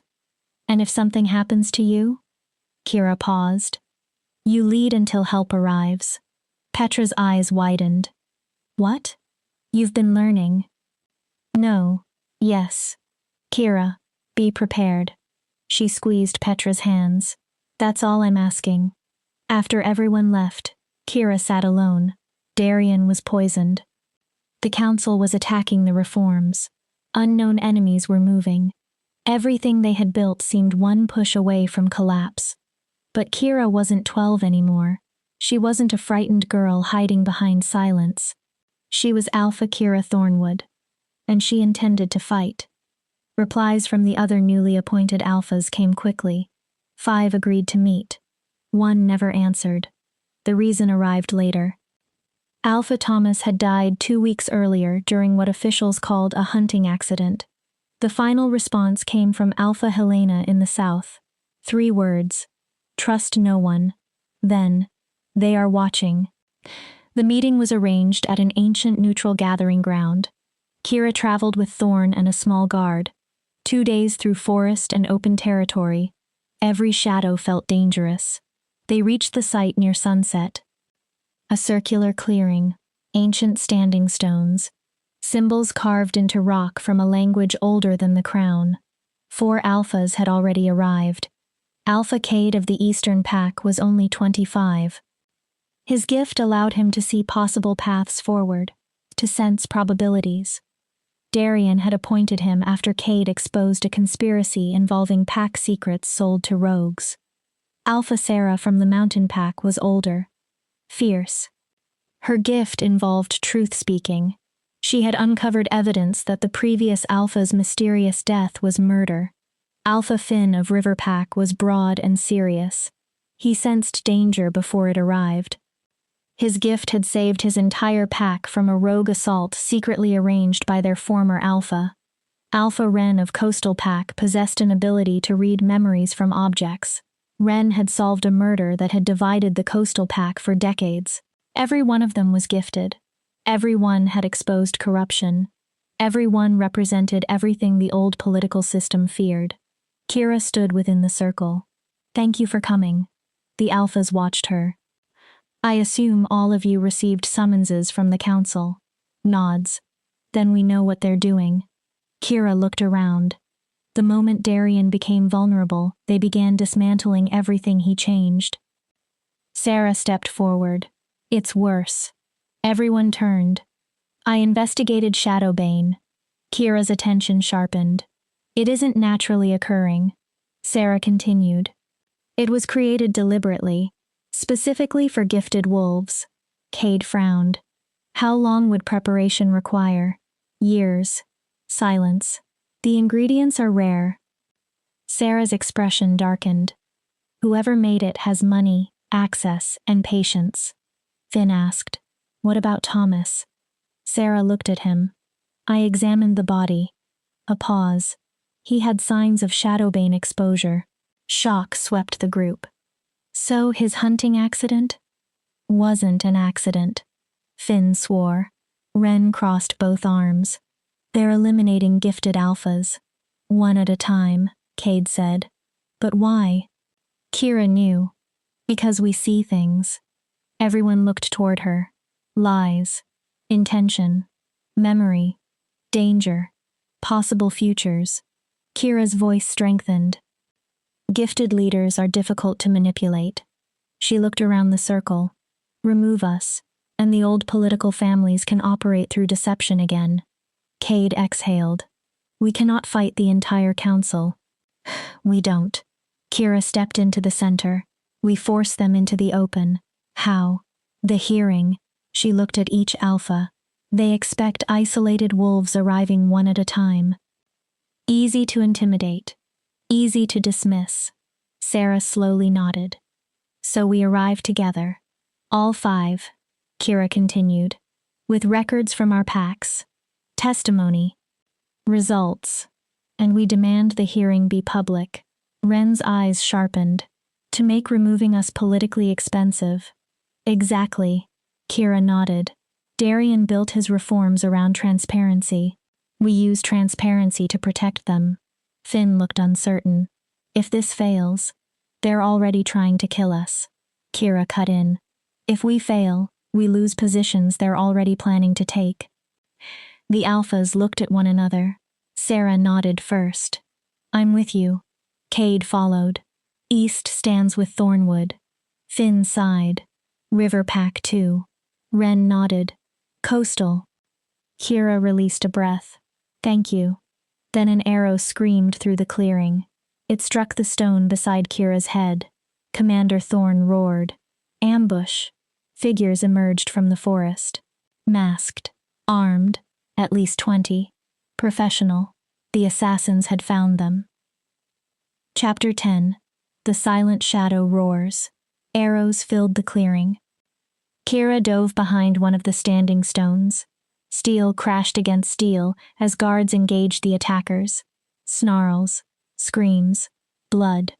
"They knew we would be here," Cade shouted. Someone had betrayed the meeting. There was no time to discover who. Kira opened her gift. 20 assassins. Spread deliberately around the clearing. Focused. Disciplined. And behind them, a familiar emotional signature. Cold. Bitter. Triumphant. "No." Kira stared toward the trees. A figure stepped forward. Lydia. No mask. Crossbow in hand. Her smile was vicious. "Surprise, sister." Kira felt fury replace shock. "You? Did you think I would let you destroy everything my family built?" "Your family built graves," Kira shouted. "How many more wolves are you willing to kill?" "As many as necessary." Lydia lifted the crossbow. "You took my father. He murdered my mother. You imprisoned my mother. She tried to murder the king. You stole my future." Lydia's finger tightened. "Now I take yours." The bolt fired. Commander Thorn moved. He threw himself between Kira and the weapon. The bolt struck his shoulder. Thorn spun and fell. No. Kira dropped beside him. Blood poured around the shaft. Thorn. Go. His face had gone pale. Crystal. Kira remembered. The communication crystal. She pulled it from her pocket. A crack ran across its surface. Damaged. She closed both hands around it anyway. Darian. Please. Every thought focused into the crystal. Darian, if you can hear me. Light flickered. No image. Only a distant presence. Kira. His voice barely existed. Darian. What happened? Ambush. Kira looked around the clearing. The new alphas. They're trying to kill all of us. Where? The old northern gathering grounds. Kira swallowed. There are too many. Darian's voice strengthened. Hold on. No. Kira stared at the crystal. You can barely stand. I'm coming. You can't. I said. Power entered his voice. I'm coming. The connection ended. An assassin attacked Kira. She rolled away. The blade missed. Kira came up and drove her fist into his jaw. He collapsed. 3 others moved toward her. Sarah intercepted them. Her weapon flashed. Get up! Kira rose. We are not dying here. The gifted alphas began fighting together. Finn sensed attacks seconds before they happened. Left. A guard ducked. Behind you. Cade shouted directions, seeing possible paths through the battle. Ren touched fallen weapons and identified poisoned blades. Kira opened herself further. Emotion flooded her. Fear. Loyalty. Orders. Doubt. She had always sensed. Never pushed. Now instinct told her to try. Kira reached toward an assassin's hesitation. Amplified it. Why are you doing this? The man slowed. She touched another. Who are you killing for? His sword lowered. A third stopped mid-attack. Confusion spread. Lydia saw. Don't listen, she shouted. She's manipulating you. But doubt was already spreading. One assassin lowered his weapon. Another backed away. A third ran into the forest. You're losing, Kira called. Your people don't believe in you. Lydia's face twisted. Surrender. Thera stepped forward. I'll show mercy. Mercy. Lydia laughed wildly. Like you showed my parents? She lifted the crossbow, but this time she aimed at Thorn. Kira froze. Drop your gift. Lydia's finger tightened. Or I kill him. Thorn already bled heavily. Another bolt would finish him. Kira released her influence. The assassins shook off their confusion. Weapons rose again. Lydia smiled. Good girl. She gestured toward the other alphas. Kneel. Kira's stomach dropped. Or I execute every wounded wolf first. Sarah looked toward Kira. Finn lowered his weapon. Slowly, the alphas knelt. Despair flooded the clearing. They had come so close. Then a howl split the night. Every head turned. Another answered. Then another. Dozens. Hundreds. The forest erupted. Royal guards flooded into the clearing. Warriors from multiple territories. Silver armor flashed between the trees. And at the front, Darian. Mounted on a massive black horse. Kira's breath stopped. He looked terrible. Pale. Weak. Barely balanced in the saddle. But his silver eyes burned. His voice hit the clearing like thunder. Stand down. By order of your king. The assassins froze. Even Lydia's crossbow lowered slightly. You're supposed to be dying. Darian dismounted. His knees nearly buckled. He forced himself upright. I was. His gaze found Kira. Then he said words that silenced the entire clearing. Then I heard my mate was in danger. Kira stopped breathing. Mate. Darian had said it publicly. Before alphas. Royal soldiers. Dozens of witnesses. The game is over, Lydia. Darian faced her. Your assassins are surrounded. Your conspiracy is exposed. And you attempted to murder 5 alphas under royal protection. His mouth curved coldly. Your family is becoming remarkably consistent at losing. Lydia screamed. Then I'll take her with me. She fired. Kira saw the bolt. Straight toward her heart. Too fast. No time. Darian moved. Poisoned. Weak. Somehow he reached her. He stepped between Kira and the bolt. It struck his chest. Darian fell. No.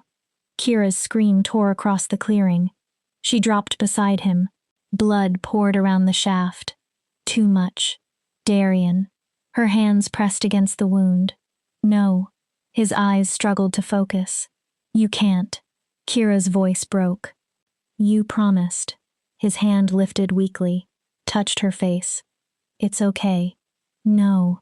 She cried openly. It is not okay. You're dying because of me. Darian's mouth moved into the faintest smile. Worth it. Stop. To keep you safe. His eyes began closing. Worth everything. Royal soldiers captured the remaining assassins. Healers shouted. None of it mattered. Kira saw only Darian. Stay with me. She pressed harder against the blood. Please. His breathing weakened. I can't do this without you. Yes. Darian struggled. You can. No. You're the strongest wolf. His voice faded. You'll lead. His hand fell. Darian's eyes closed. And the connection Kira had only begun to understand suddenly vanished. Dark. Empty. Kira broke. A howl tore from her throat. Grief. Rage. Loss. 7 years of silence transformed into one sound that seemed capable of splitting the night. Then, something happened. Kira's gift exploded outward. Every emotional connection in the clearing struck her at once. Shock. Fear. Grief. And underneath everything, a spark. Kira froze. Darian. Still there. Tiny. Weak. But alive. No. She pressed both hands against his chest. I'm not letting you go. Kira reached deeper. Past emotions. Past thoughts. Into the bond connecting every wolf around her. Something ancient opened. She felt life. Not metaphorically. Actually felt it. Hundreds of tiny flames. Kira reached. Not stealing. Asking. Borrowing. Strength flowed toward her. Royal guards. Alphas. Wounded wolves. Even frightened prisoners. Energy passed through the bond. Into Kira. Through Kira. Into Darian. Light appeared beneath her hands. Gold. Silver. Someone whispered, "What is she doing?" Sarah stared. Old magic. The glow grew. The kind we thought was gone. Kira burned. Her gift expanded beyond anything she understood. She had believed she could sense emotion. This was more. Life itself responded. The crossbow bolt began glowing, then crumbled. Ash drifted away. The wound closed. Blood stopped. Dark veins caused by Shadowbane faded beneath Darian's skin. Kira poured everything into him. Strength. Gift. Will. Live. Her voice became a command. You will live. I am not finished with you. Darian's eyes opened. Silver. Bright. Alive. He gasped. His hand covered hers. Kira. She nearly collapsed. What? Darian looked down at his healed chest. What did you do? Kira gave a weak laugh. Saved you. The light faded. She fell sideways. Darian caught her. Everyone stared. Sarah smiled faintly. Your mate is full of surprises, Your Majesty. Darian looked at Kira. My mate. His fingers tightened around hers. Yes. Kira looked exhausted. Thank me by not getting shot again. Commander Thorne, now surrounded by healers, laughed weakly. I believe everyone here just learned not to threaten the wolf who can drag a king back from death. The prisoners were bound. Lydia knelt in chains. Hatred filled her face. Darian slowly stood. His strength seemed to return with every breath. It ends here. He looked over the captured assassins. The killings. The attempts to destroy reform. The conspiracies. All of it. He turned toward the 5 alphas. You have proven your leadership beyond any reasonable challenge. Darian's voice carried. Your appointments stand. And anyone who questions them answers to me. One alpha asked. What about the Royal Council? Darian's face became dangerous. Lord Chancellor Blackwood will be arrested when we reach the capital. Kira stared. You know, I spent my recovery investigating. Darian's smile was sharp. Blackwood arranged the Shadowbane. He organized the attacks against gifted alphas. He assumed poisoning me made me helpless. Darian's eyes gleamed. He was wrong. He stood fully. Still weak. Still pale.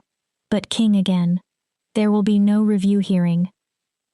The reforms remain. The new alphas remain. And anyone opposed may challenge me personally. Darian looked across hundreds of wolves. Any volunteers? Silence. No one moved. Excellent. Darian took Kira's hand. Then let's go home. 3 months later, representatives from every territory gathered at the capital. The great square overflowed with wolves. Kira stood before them wearing formal silver and black robes. The previous 3 months had changed everything. The surviving conspirators had faced trial. The assassination network had been dismantled. Lydia had been exiled to the outer territories where she held no authority. The Royal Council had been restructured to prevent another attempt at seizing power.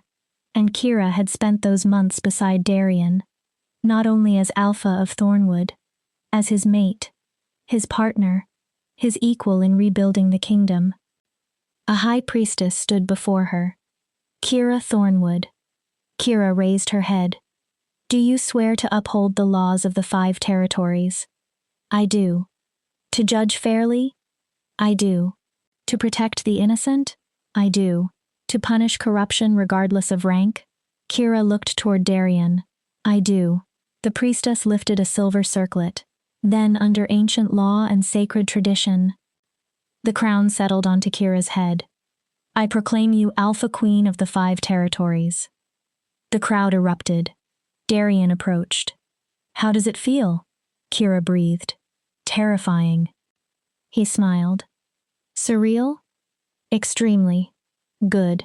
Darian offered his hand. I have something to show you. He guided her toward the edge of the platform. Kira looked down. Petra stood in the front, now Beta of Thornwood. Beside her stood the Omegas who had supported Kira before anyone else did. Commander Thorn stood fully recovered. Cade, Sarah, Finn, Ren, wolves from Thornwood, wolves from other packs. Her family, not by blood, by choice. They all came for you, Darian said. Kira's throat tightened. They wanted the kingdom to see something. What? That you did not rise because I favored you. He looked at her. You rose because wolves believe in you. Kira blinked back tears. I don't deserve all this. You do. Darian turned her toward him. 7 years ago they took your voice. Kira shook her head. I gave it up. To survive. His silver eyes softened. But you never lost yourself. Darian smiled.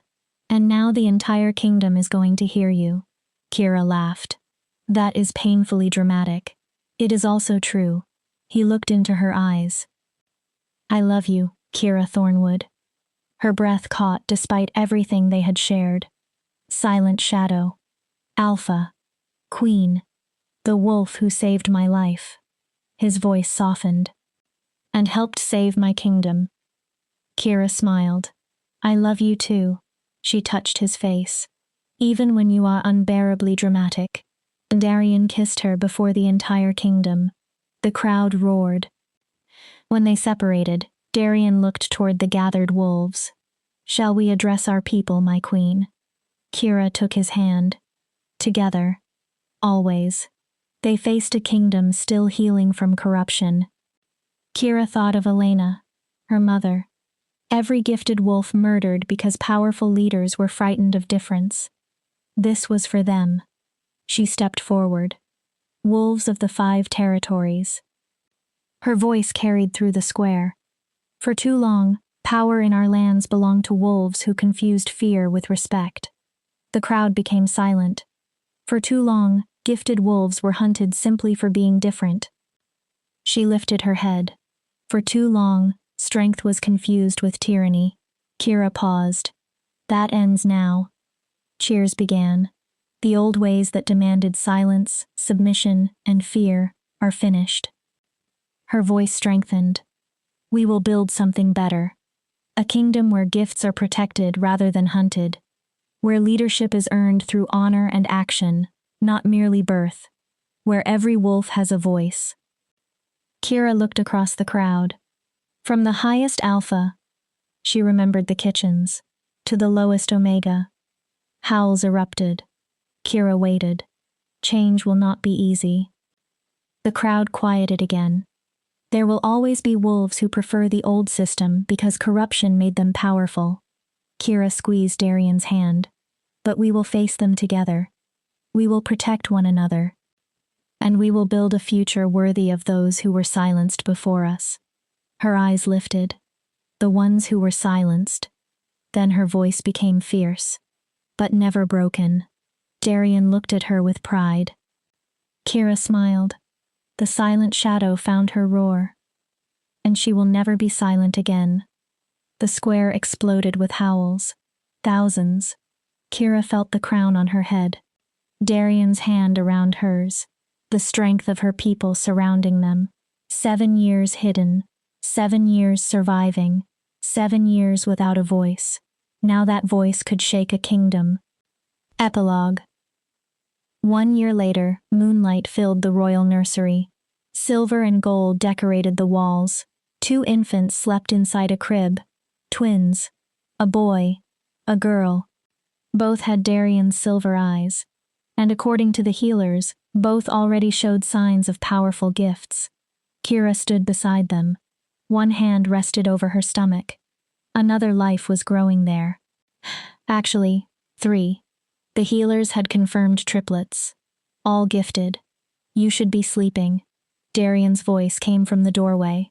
Kira turned. So should you. He smiled. We're both terrible at following instructions. He joined her beside the crib and wrapped an arm around her waist. Our children are going to destroy this palace. Kira leaned against him. Gifted. Stubborn. Raised by 2 wolves who overturned half the political system. Darian sighed happily. I can't wait. Kira laughed. I'm slightly terrified of what 5 gifted children will do. They'll tear everything apart. Darian kissed her temple. Then rebuild it better. Like their mother. Kira looked at him. Flattery won't save you from the night feedings. Worth trying. They watched the twins sleep.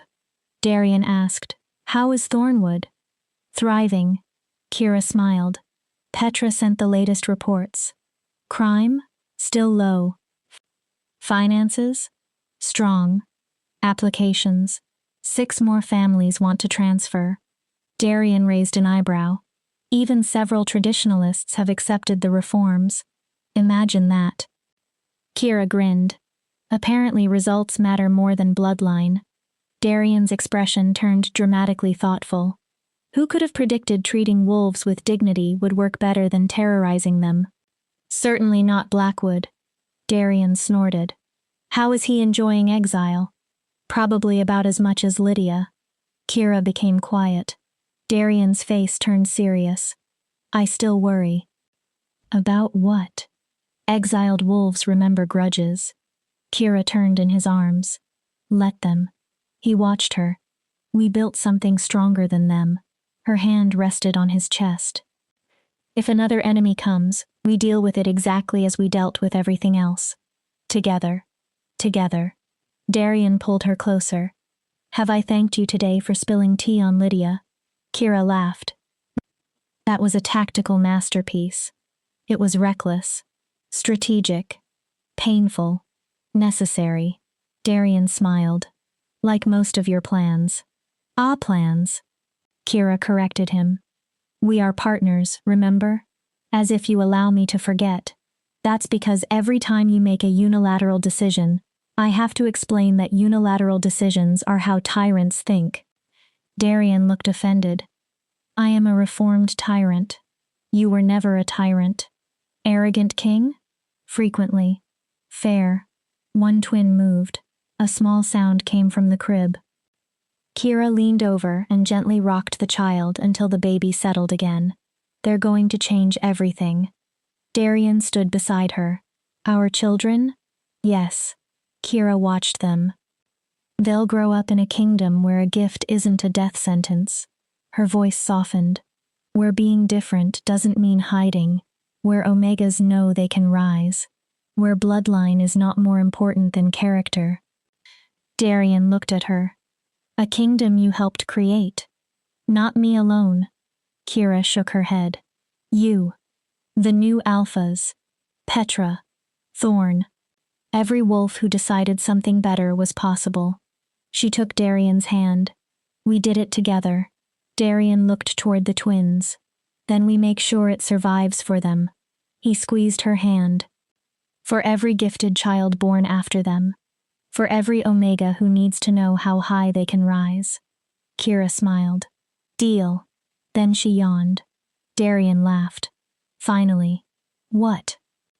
Evidence that the Alpha Queen requires sleep.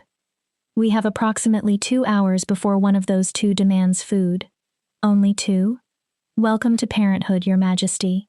They left the nursery hand in hand. The twins remained asleep behind them. They did not know their parents had changed an entire kingdom before they were born. They did not know their mother had once stood invisible in the corner of a common hall while wolves mocked her. They did not know she had spent 7 years pretending not to hear, 7 years refusing to speak, 7 years making herself small enough to survive. The silent shadow was gone. In her place stood Alpha Queen Kira Thornwood, a voice for wolves who had been ignored, a protector of the gifted, a living reminder that power did not always belong to the loudest wolf in the room. Sometimes the most dangerous wolf was the one everyone underestimated. Kira's story had begun in silence, but what followed would echo through generations. A voice reclaimed, a kingdom changed, a roar that would never again be hidden. The end.